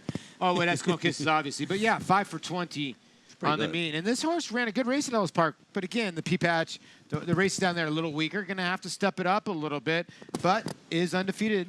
And, you know, you don't want to, we look at speed figures. The horses that win, 2-year-olds that win their early race, whether a debut or second race their career, going long on the turf, they're never going to, I mean, never, but very rarely. I mean, obviously Barbaro was an exception, but, and he was, you know, arguably one of the great horses of this century. They're never going to run such big figures. I think Lady Eli ran a figure in the 70s in her debut. So to judge horses off of one win going long so early in their career, I mean, they're so immature and unready to do it. You can't use the numbers say, oh, this horse is too slow to 50. Yeah. She could run an 80 today. I mean, maybe she'll end up being a horse that only runs 50s, but who knows? And she went from that outside post. She had to go wide a little bit in that first turn and still pulled away to win impressively as we take a look at Chocolate Kisses here. For more, let's go to Maggie Wolfendale. Thanks, Greg. And look, I took number 1 in here, dog tag, but the price at 5-2 on Chocolate Kisses is definitely inviting for a filly that we know handles the ground. I don't know about handling the ground. We'll see how she handles the course with Given It, but obviously the surface and the distance. Now, she'll likely have to possibly clear. She could be the speed in here because she was indicating to me that she was sharp and feeling good, at least out in the track and back in the paddock. She had this monster walk to her. So I like that about her, and I respect her. And I'd like to take her at 5-2, but I just feel like at the end of the day, that dog tag is likely to be the better horse, Greg. All right, we shall see. 9-5 now on dog tag, the daughter of Warfront. Yeah, listen, I can understand what Maggie's saying. Like, the one could be any kind. The pedigree is there, Warfront. The bottom side, you can see the little gray on the one. That gets from Unbridled Song, from the daddy on the bottom side. But the bottom side of that pedigree in the second generation is just monstrous. So if this horse takes to the turf and goes to the front end, it might be tough to catch. Yeah, drawn inside, showed speed on that race taking off. Got to go, right? She's got to go. I mean, you'd have to think she's going to go in here. Now, I'm not saying she has to be in front in this race, but she has to be forwardly placed. Yes. And maybe in front. And maybe it works well for the Chad Brown team because the other one probably will be a bit farther back. Exactly. She may not break that well. So isn't it good to be forwardly placed with one? There is the other one, and Minted throws Irad Ortiz Jr., and she falls down, but it looks like she immediately gets up. I don't know. We couldn't tell what exactly. Maybe, did any chance Maggie saw it? We'll get sort of rolled over. It wasn't that bad, but, you know, I think Irad's going to try to get back aboard. But, again, some jurisdictions, if the horses do fall, it's an automatic scratch, some not, and we'll see what happens here. They're going to certainly get looked over by the track veterinarian here, and, yeah, we didn't see how significant it was. Tossed Irad Ortiz Jr. Good news is she didn't get away, but we don't know how she fell. You couldn't tell because the bush was there. We can't really tell. Of course, the state vet. I mean, the utmost importance is the, Are they taking the equine saddle health off? and Saddle's coming off. Saddle's coming off. All They're right. taking no chances. That's the right thing to do.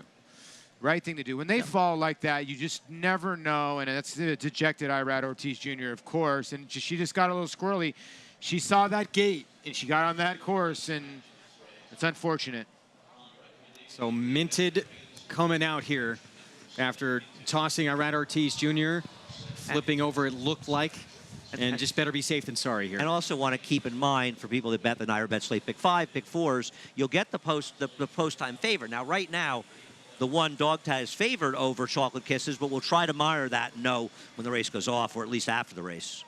Yeah, they're both at 2-1 on the board, but by a slim margin. It's the one dog tag. The other Chad Brown runner, her stablemate, who is the favorite right now. As you saw, look at Irad Ortiz Jr., who'll be walking back to the jockey's room here. Has to be disappointing. I'm sure these connections very excited to see this filly's ability. Yeah, I'm on the NYRA website right now, and right now dog tag's got $5,000 more to win than the 10. So right now, 8-5. They're both 8-5. It's going to keep shifting. It's going to be very close. Who's going to be your favorite? So. And that's a great sign right there. We're seeing her walk under her own power. She looks like she's fine. Obviously, she'll get checked out, but just positive to see her. Oh, of course. Making the trip back to the barn. Tough for the owners. On her own the 4 legs, right? Yeah, that's Get the thing. geared up to run, and then that happens. That's the thing. Yeah, that's the tough part about it. And listen, she's going to fight another day, but that's just pure safety right there. That you need to do these kind of things, and they're doing the right thing. So Minted comes out. We're now left with a field of 6. We have a loose horse. The loose horse Minted, now we're being told, has gotten away. So let's check in with Maggie Wolfendale. Yeah, guys, she's just been so green as far as how we do things here in America. And she reared up, spun around, and got away from the outrider pony. She is running back. Now, there's a gap at the head of the lane here, a little bit past the quarter pole. That's where she's going to go to, I would imagine, because that's where she comes on and off of this racetrack. Looks as though she's actually still going. So hopefully, now the outriders are out here on the turf track. There is going to be a delay. We cannot run a race while there's a loose horse, even though it's on a different racetrack. So we're just gonna have to chill out here for a second. And good old Irad Ortiz, he was walking back. He even threw his tack down and tried to run after her. He was trying his best, guys, but there was just nobody around, so she just took off. Well, we talk about some of the unsung heroes of the racetrack here, and these outriders, they are certainly that. So we'll hopefully can get caught up to this filly as soon as possible before. Oh, let's see. It's a good shot. Let's see if she does anything to herself. It looks like she's starting to get a little tired, and that's what they try to do. Try to tire them out a little bit. And bad to happen. Some great work right there. Come on. That's awesome. Tremendous. That's awesome. Great. You know what? She just wanted to stroll Saratoga like, oh, he hasn't got her yet. No, I didn't get her. Spoke too soon. Thought he had her. So did I.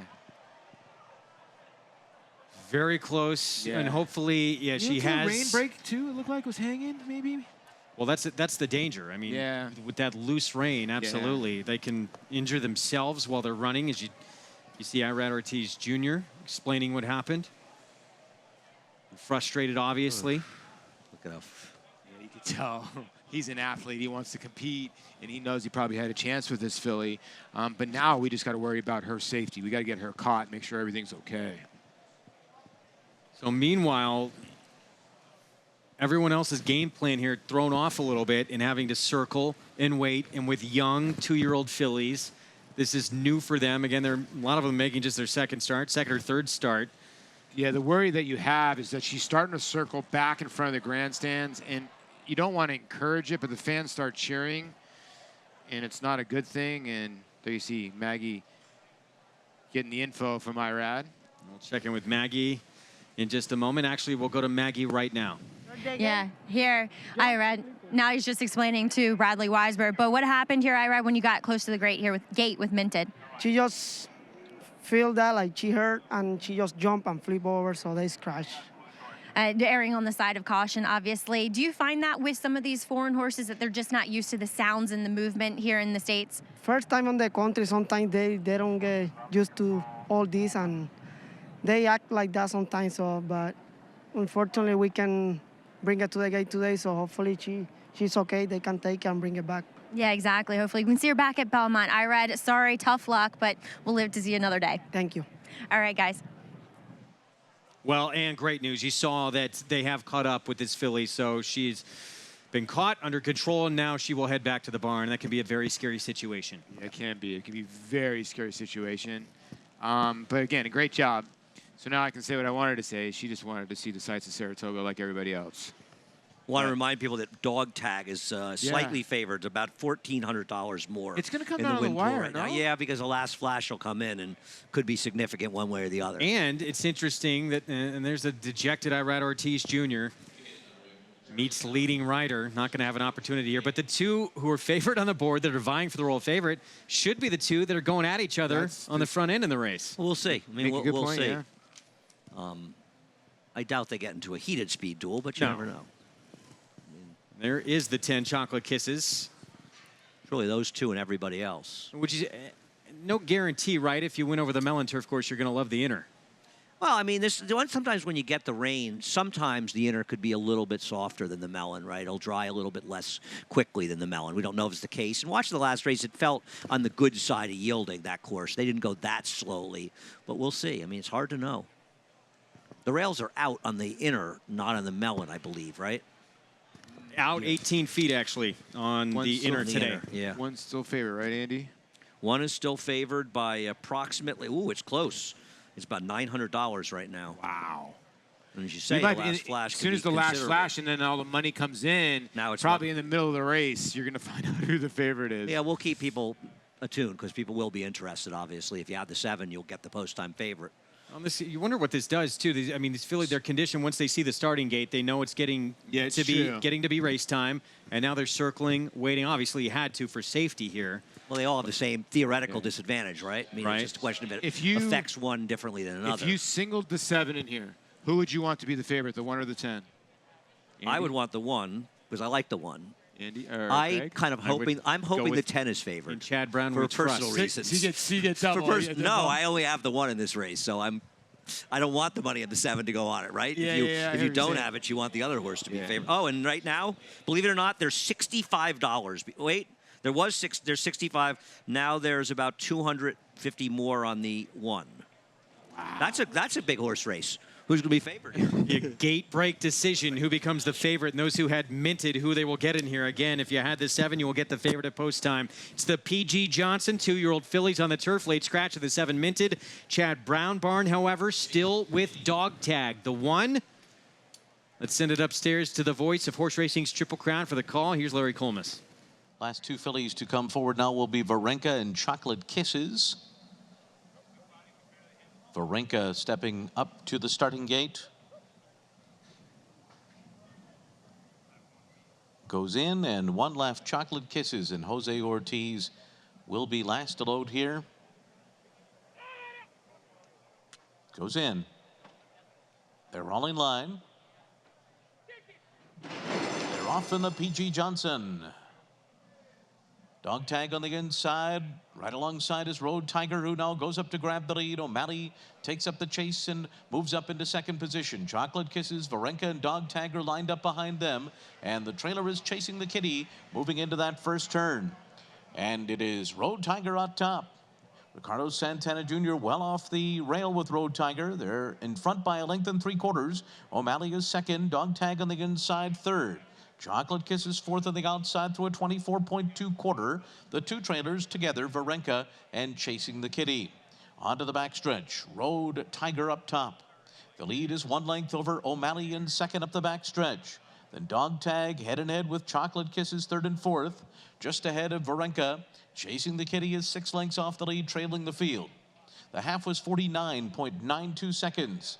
As they head up the backstretch here with Road Tiger, the pacemaker, on top a length and 3/4.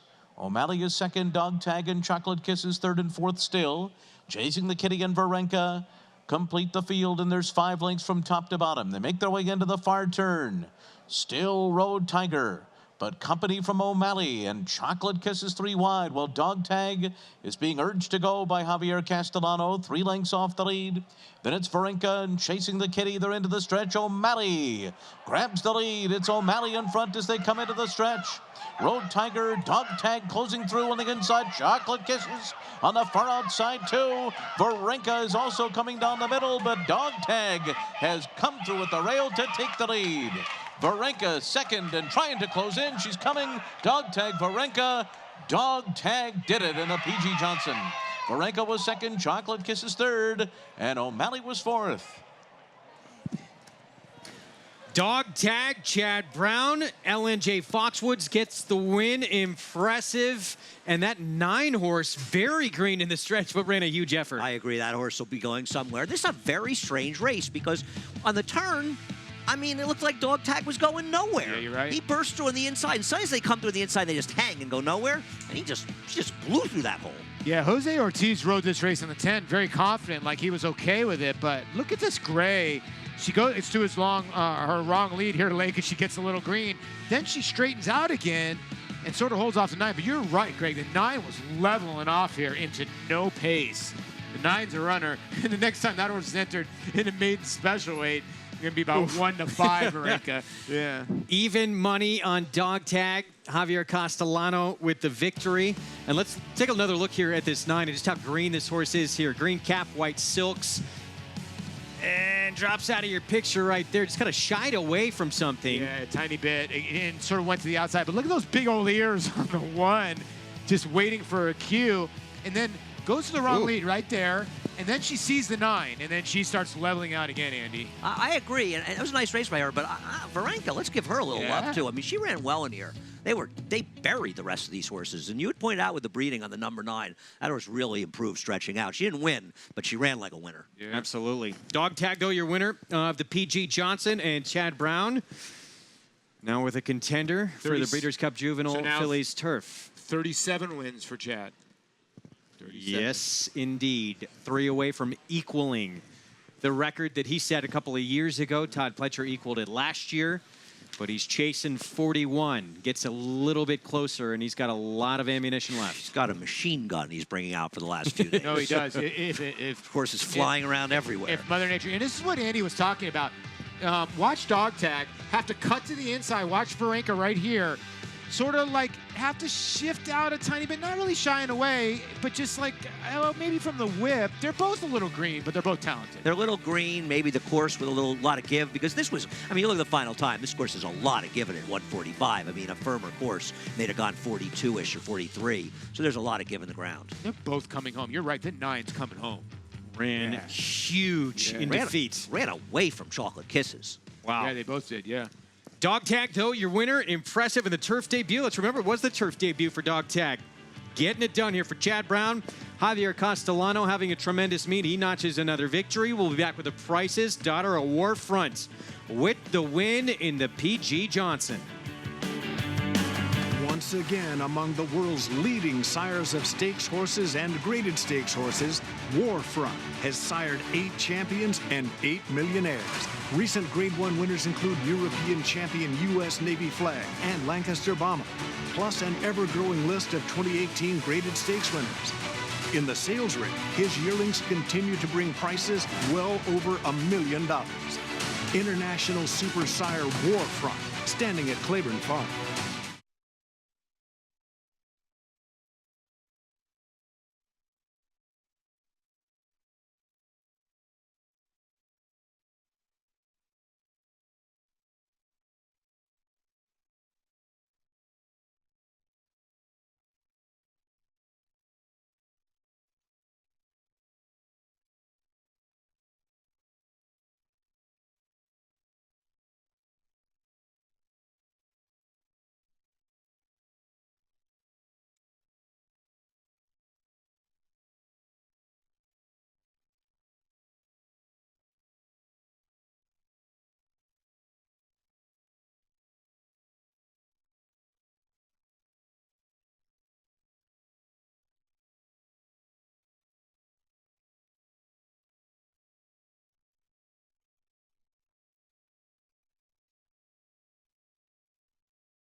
on Saratoga Live, our feature in the books. It was won by Dog Tag, a daughter of Warfront. Claiborne Stallion has become an international super stallion. 8 champions, 8 millionaires he's produced. #1 sire by graded stakes horses in 2018.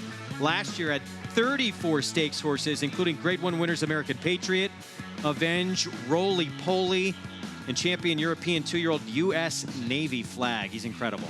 Incredible. It's amazing. What a sire he is. He really is. I mean, he's like the next Stormcat, right? No, he's getting there, yeah. And I love the markings on this horse. Wow, he's got that unbridled song to him and that charcoal on the bottom side. This horse got a future. And a homebred, too. Yeah, and a homebred. Yeah, by Ellen J. Foxwoods. Congratulations to them. Like I said, unbridled song on the bottom side, diamond necklace. And these first 2 finishers, keep your eye on both of them. Aren't the Ellen J. Foxwoods Roth, right? They're involved, I believe, in the restoration of the Adelphi downtown. Yeah. Let's go to the winner's circle with Maggie Wolfendale. Pleased to be joined here by part of Ellen J. Foxwoods in Jamie Roth. And Jamie, Dog Tag, a filly that you guys bred and you had to have high hopes for going into this race.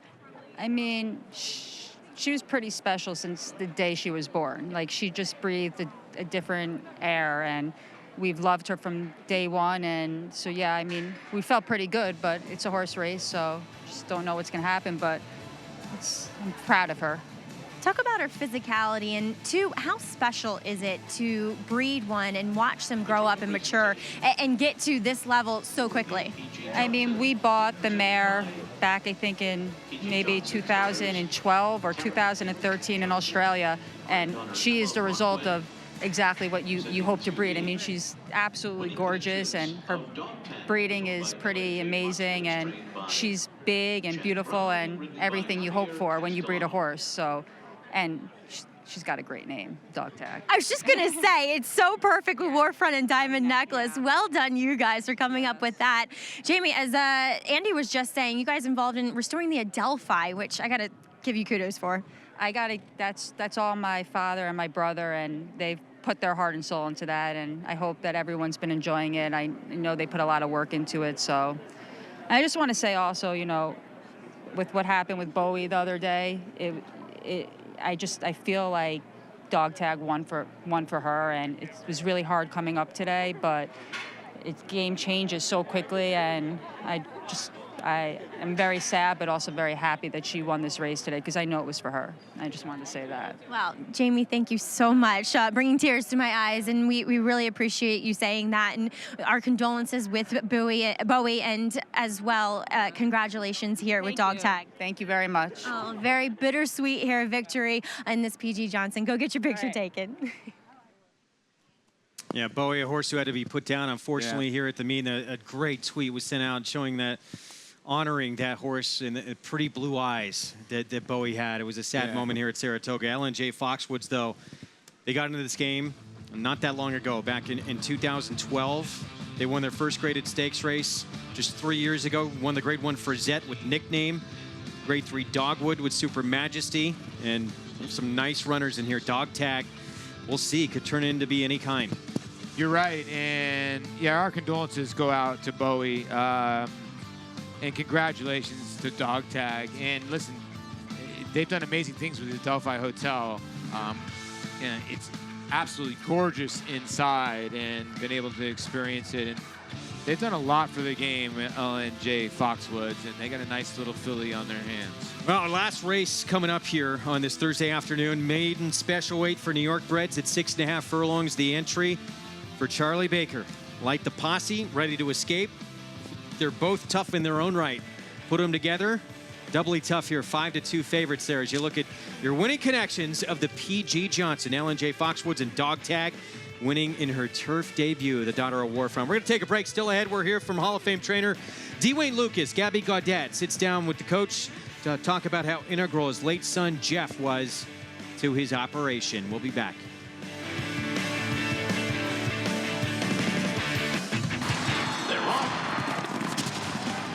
Horses anywhere, anytime with NyraBets.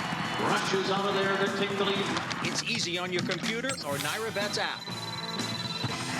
Earn valuable reward points on bets. Play in our exclusive promotions and earn cash rebates. Off the turn with a length and a half. 2-length lead. Sign up now. Bet $200 and get $200. Bet any track, anywhere, anytime. NyraBets.com. This proven son of Giants Causeway has sired 4 millionaires, including Claiborne Farm stallion Lee. Recent top runners include 4-time graded stakes winner Miss Sky Warrior, 3-time graded stakes winner Sharp Samurai, multiple stakes winner Bal Harbor, and Dubai Group 3 winner Shamal Nibras. Last year, his 2-year-old sold up to $540,000, while his yearlings fetched up to a whopping $575,000. First Samurai, standing at Claiborne Farm.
Back on Saratoga Live, and that is the premier brand new area called The Stretch here at Saratoga. It is sensational. Dwayne Lucas, he's been sensational in the hopeful 8 victories in that race that we're going to have for you coming up on the closing day of the meet on Monday. Of course, the Hall of Fame Trainers Operation going after racing's biggest purses on a national stage. It really changed the game. Gabby Gaudet sat down with a coach to remember his late son, Jeff, who passed away 2 years ago at the age of 58, on the profound impact that he had on his success. Would you say that Jeff was one of the most significant people in your life and your career? No question. No question. You know, it's interesting. You know, we've got, 10 or 12 assistants. You know them all, out there, but Todd, Karen, Dallas Stewart, Mark Henning, they're all out there. And if you were to interview them, each one of them, I think, would tell you that Jeff Lucas had as much influence in their career and in the way they're doing things now as I did for his age. And this thing ended unexpectedly and quickly. But I think that he was very significant in what we got done and the influence he had on others.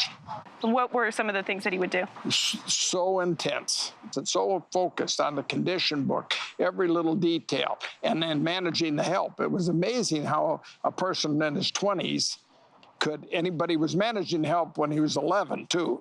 I remember he had a clipboard and he was telling those old seedy truck drivers, this is the way I want them loaded, on a van. But he had that ability, and yet he was very popular in the barn. He leaned on everybody. A lot of people say, Wayne's tough, but hell, boy, Jeff was really tough. They all say that. But he stayed popular in the barn. He was able to lean on them and really demand a lot and yet, get the respect and stay popular.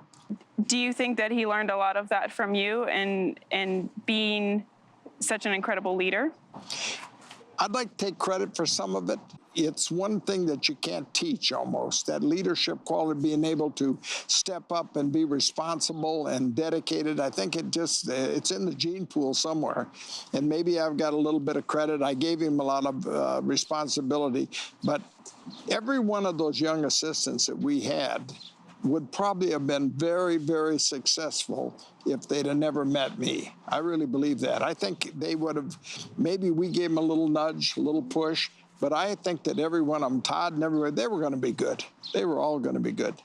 Like when Jeff was coming up under me, I always thought that it might have been good to send him to Aiden O'Brien. You know what I mean? And which I have great respect for.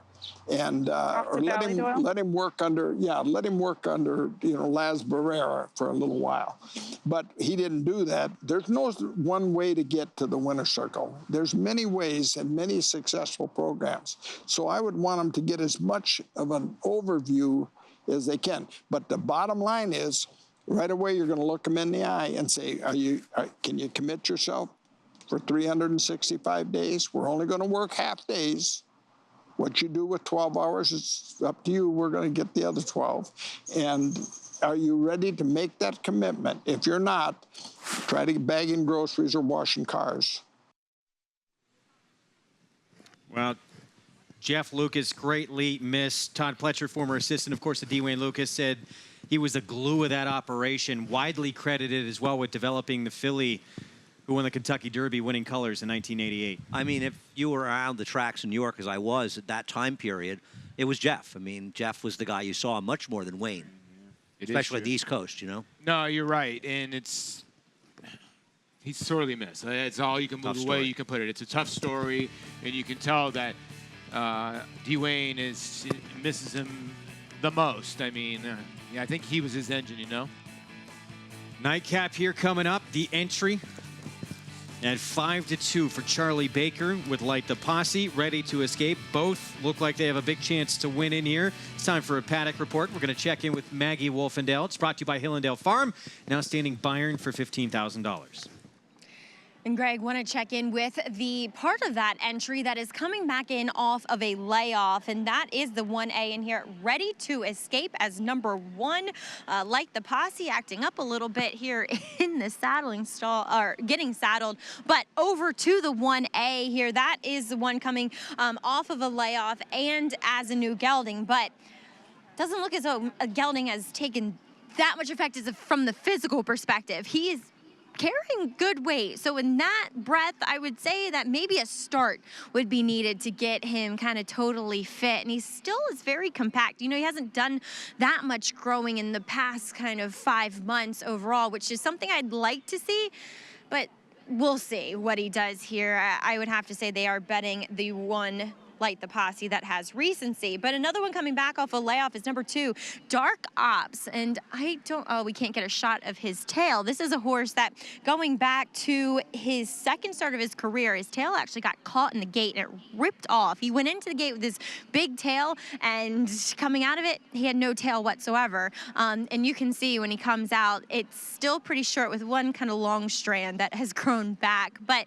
this guy has done some growing. He's actually gotten a little bit longer as well, and I like the presence he has here coming back off a layoff. Big walk, good energy to me, looks fit, like the turn back though. Still, he may appreciate a little more ground, but it just feels as though Maya had this spot in mind to get him back to the races going 6.5. Now, there are 2 first-time starters in here. We'll talk about number 10, Bourbon and Rye for Mark Hennig, and Mark can be pretty crafty with his, especially New York-bred first-time starters, and this guy certainly is well meant for this spot. Looks like a dirt sprinter through and through. Smaller, compact, handy type of look to him, and has been very professional and does appear fit. See those blinkers getting affixed to his head there. Mark is one of those guys that doesn't scare me too much with the blinkers, so we'll see what shakes out as I will be catching up with him in a moment, Greg, to talk about this firster as well. All right, Maggie, thank you. His numbers first time out are extremely impressive.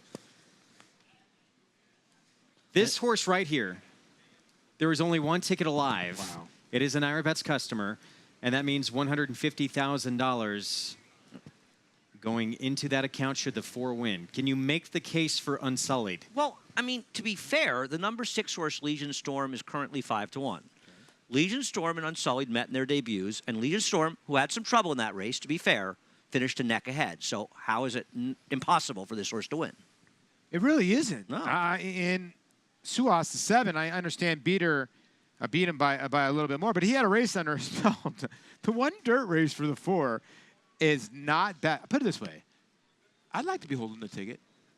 Absolutely. I agree. It's better than the situation we're sitting in. Exactly. So good luck if you do have the 4. And you get the blinkers on. So maybe you're going to get – the horse showed speed on the dirt first time, so you're going to be involved early, hopefully. All right, so 25-1 here, getting back to the dirt. Blinkers going on. That one for Patrick Quick off the claim. Whew, can you imagine the nerves right now? We'll be back. We're going to take a quick break. Our nightcap coming up. We'll have the post-parade for our Thursday finale right after this. His record-breaking accomplishments on the racetrack paved his way here to the Stall of Legends. Now retired to stud, we welcome the dawning of a new era as this esteemed champion hopes to stake his claim to immortality. His blazing speed and striking good looks have been passed down to his remarkable first foals. Foals that will carry the flag of their famous father and one day hope to break records of their own. Medication-free and undefeated in sprint competition. Run happy, standing at Claiborne Farm.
Back on Saratoga Live, Greg Wolf, Paul LaDuca, Andy Serling, and Maggie Wolfendale with your final race here coming up. It is a wide open New York bred maiden special weight sprint at 6.5 furlongs. We're going to kick things off with the entry in here. They're going to break middle of the pack in this race here. Light the Posse starts things off with Mike Leslie in the irons for Charlie Baker.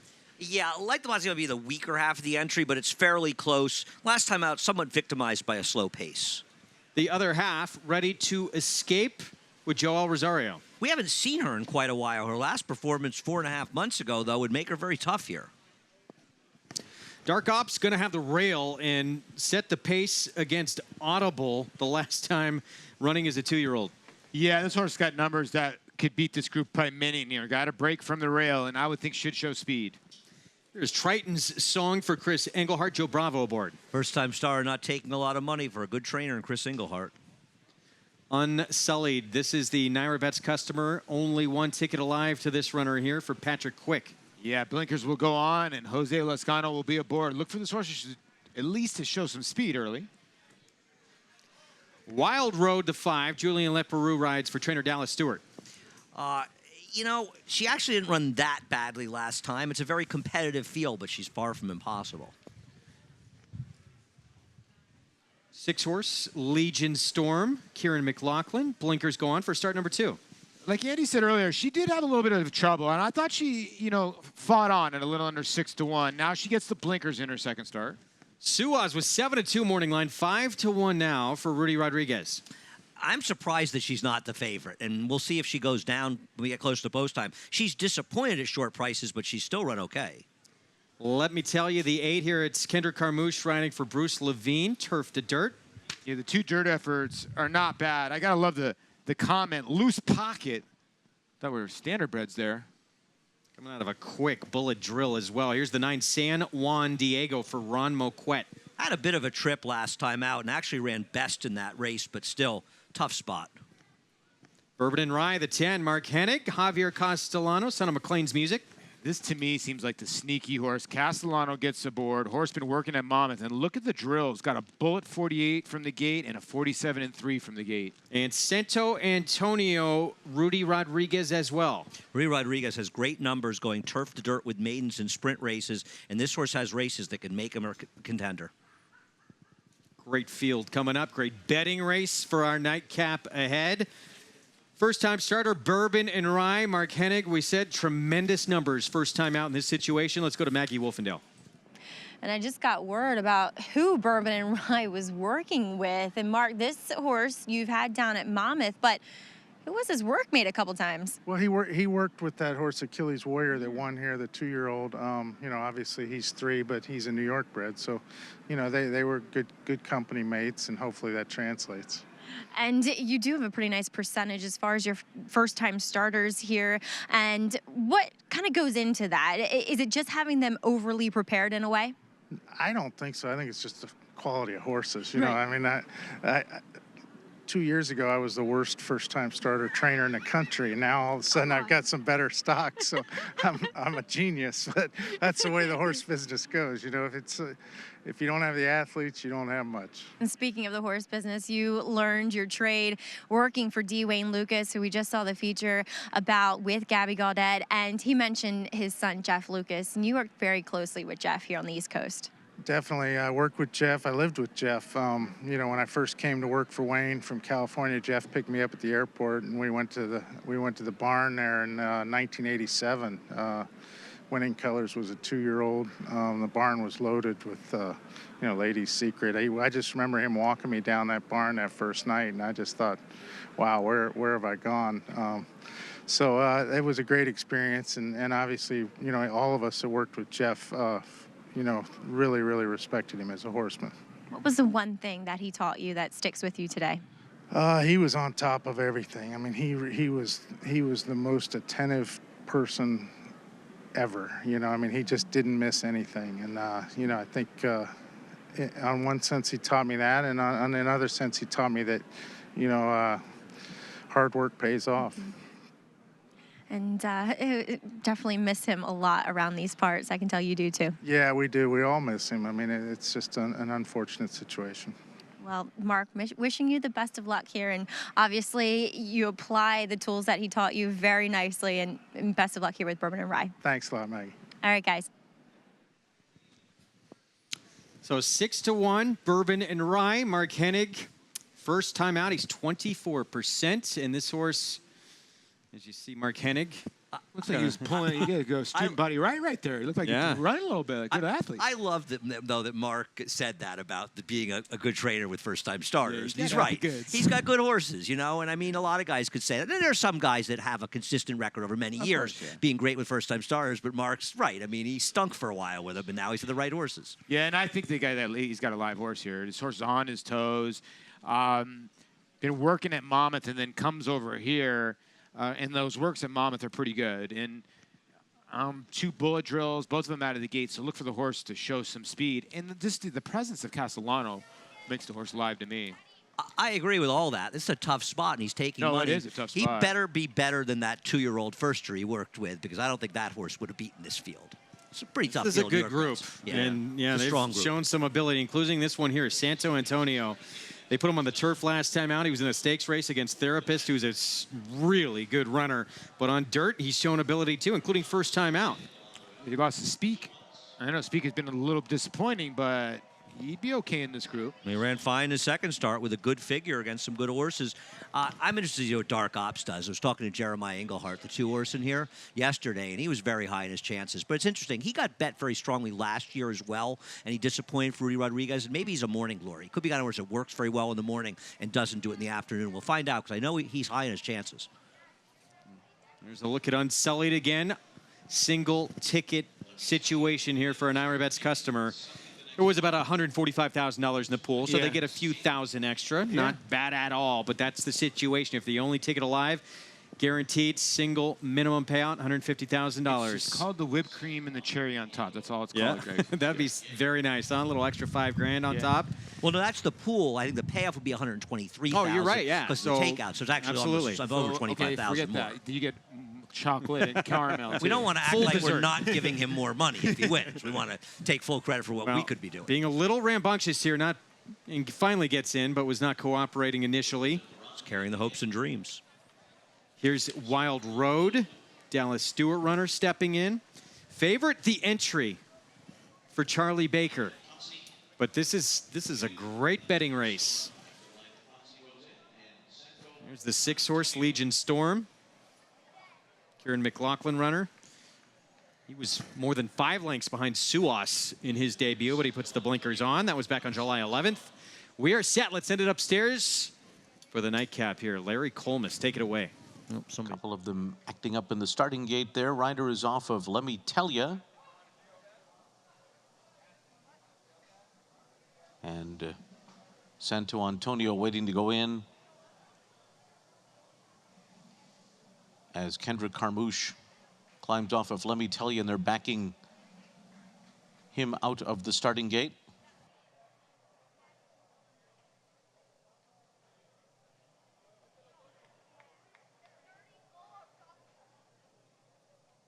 Santo Antonio about to come up to the outside stall. And Kendrick Carmouche will get back aboard Let Me Tell You here, gets a leg up, and will reload. Meanwhile, Suos is getting a little restless, waiting for Let Me Tell You to go back in. We're just about ready for a start. All in line.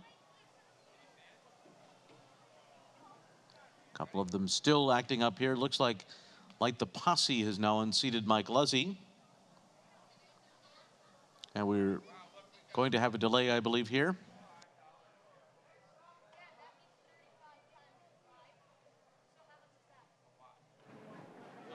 Here with Light the Posse, part of the entry here. We'll try and check in with Maggie Wolfendale in a moment. You just heard her voice there, but that's the Charlie Baker runner with Mike Luzzy aboard. This is good news, because the one I think had cast himself in the stall and he had sat down, and they got him out. You can see the one stall. You can see the jockey right now, Mike Luzzy. It's hurt a little bit. The 1-nail run for purse money only. Wonderful. Yeah, if you want it.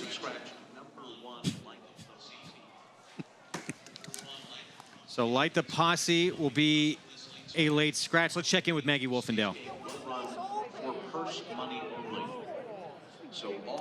Yeah, as we are hearing Larry Colmus announce, guys, because Like the Posse is a late scratch, his entry mate in here will run for purse money only. It's just the way that it has to be structured for betting purposes. Now, I know that Like the Posse, he was pretty wound up in the paddock as well, so that kind of carried over to the starting gates here. And Ready to Escape, as I said, will be running for purse money only. Once again, we will have a delay here. This is going to take a little while, as this is a pretty full field too, Greg.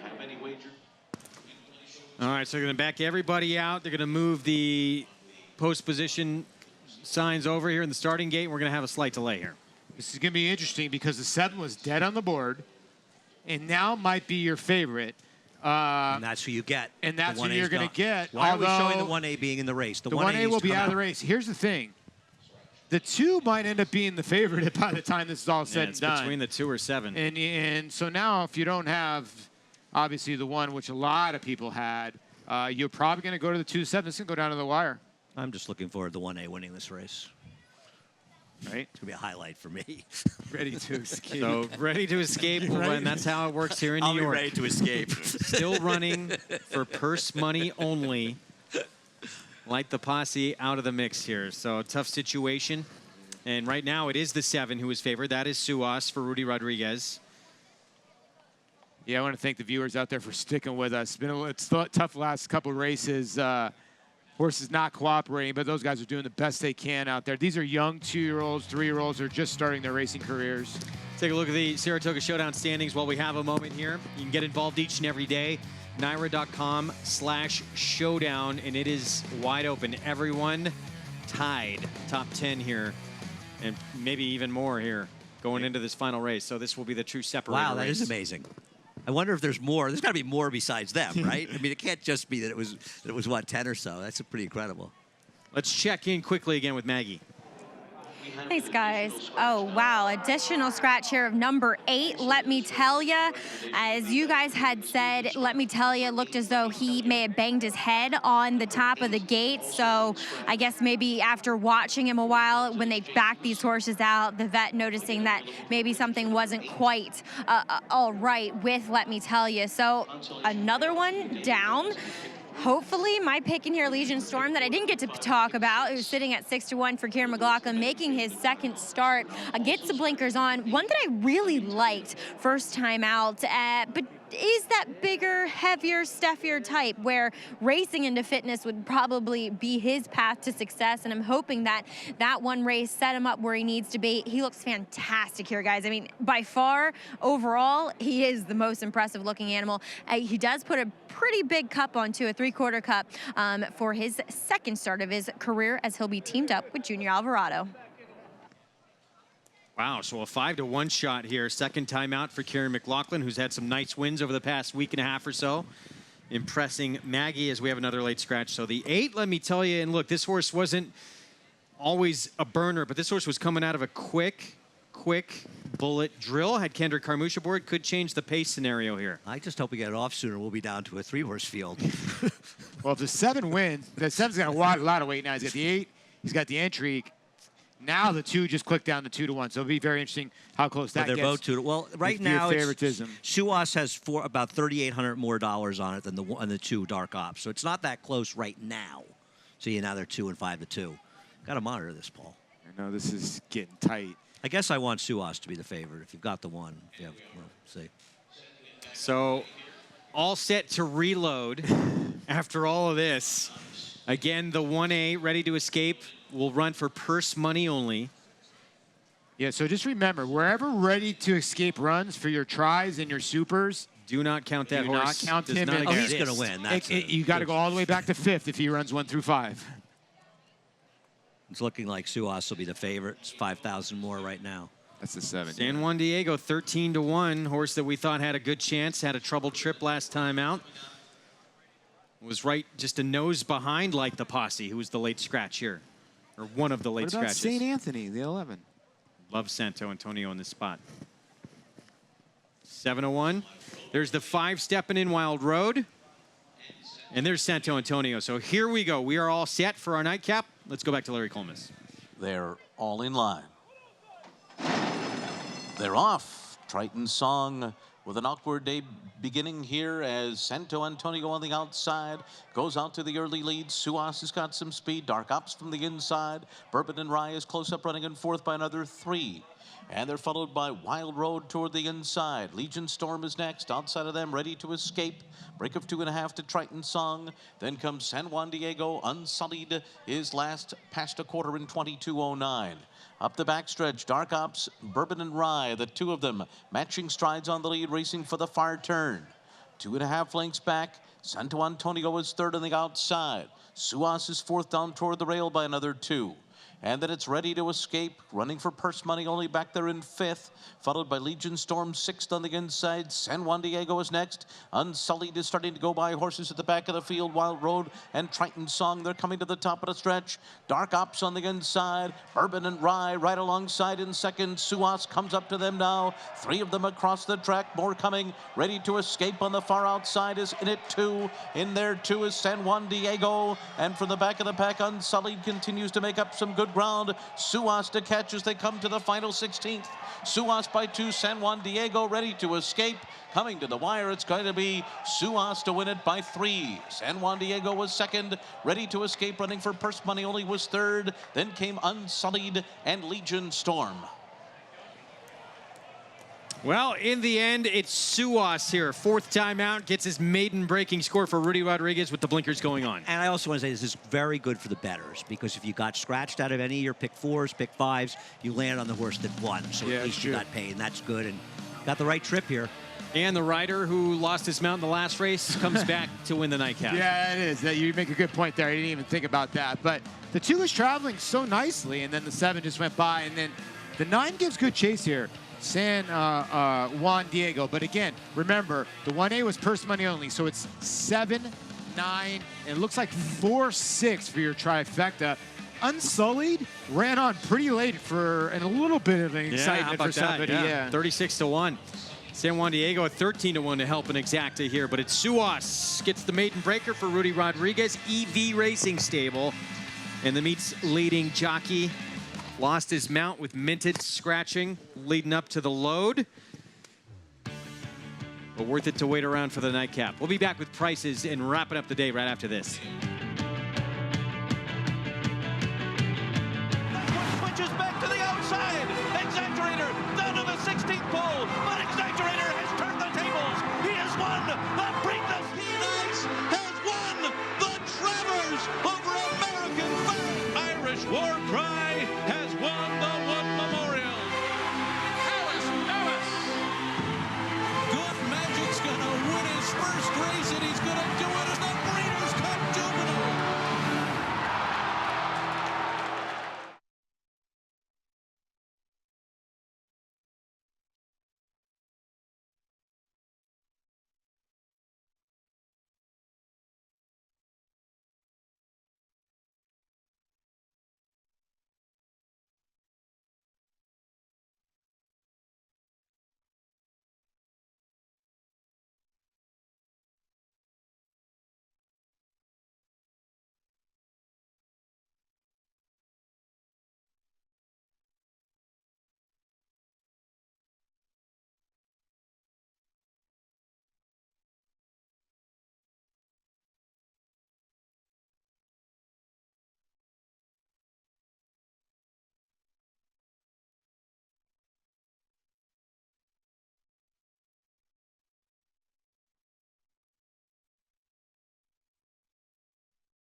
Back on Saratoga Live. Sun starting to set on this Saratoga meeting. 4 days left. Suas Takes the nightcap here on this Thursday afternoon. Does so as the favorite after a couple of late scratches. He's been a little bit of an overachiever. How about this? 40 tails out of a came home mare. They paid $4,000 for him, and he just won a race for $75,000. So not that bad. About 20-some-odd thousand, $25,000 in there. But just shows you can get in the game for pretty cheap, and a $4,000 maiden special weight winner here at Saratoga. Pulls away from this group. And Rudy Rodriguez is having a solid Saratoga. Yes.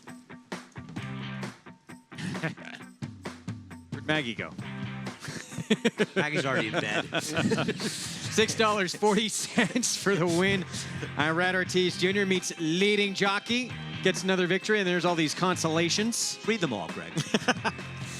Naira Betts, late pick 5 with all those scratches, comes back $604. Yeah, which is really not that bad, to be honest with you, because if you happen to use the 1 and the 8, and you happen to use Minted, you probably got it for $2, and now it turns into $2,400, and you didn't really have to get much after Poshki and Poppy's Destiny. It really was favorite. Let's take a look at the Saratoga Showdown standings. 12-way tie for first. How's that even possible? That is unreal. But Kanye, without the E, West, is right in the middle. Wow. Super Joby right there as well. You can get involved in that every day at NYRA.com/showdown. And we'll be back tomorrow. You can play again. That's a great thing. If you did not hit today, tomorrow is a new day. You said it. We got 4 days left of racing here at the meet. Of course, the Woodward coming up this weekend. Voodoo Song on Monday. But we're going to see a monster Naira Betts late pick 5 somewhere before this meet's over. Yeah, we are. And it's the time to hit it is right before we leave, Andy. I need one. I need one, Andy We all Sterling. need to hit one right before we leave. We're back tomorrow. I'll set one tomorrow. 4 p.m. Eastern Time. We will see you then in the PG Johnson Dog Tag for Chad Brown, LNJ Foxwoods, Javier Castellano. Turf debut and the daughter of Warfront. Impressive. First time on the grass. We'll see you tomorrow.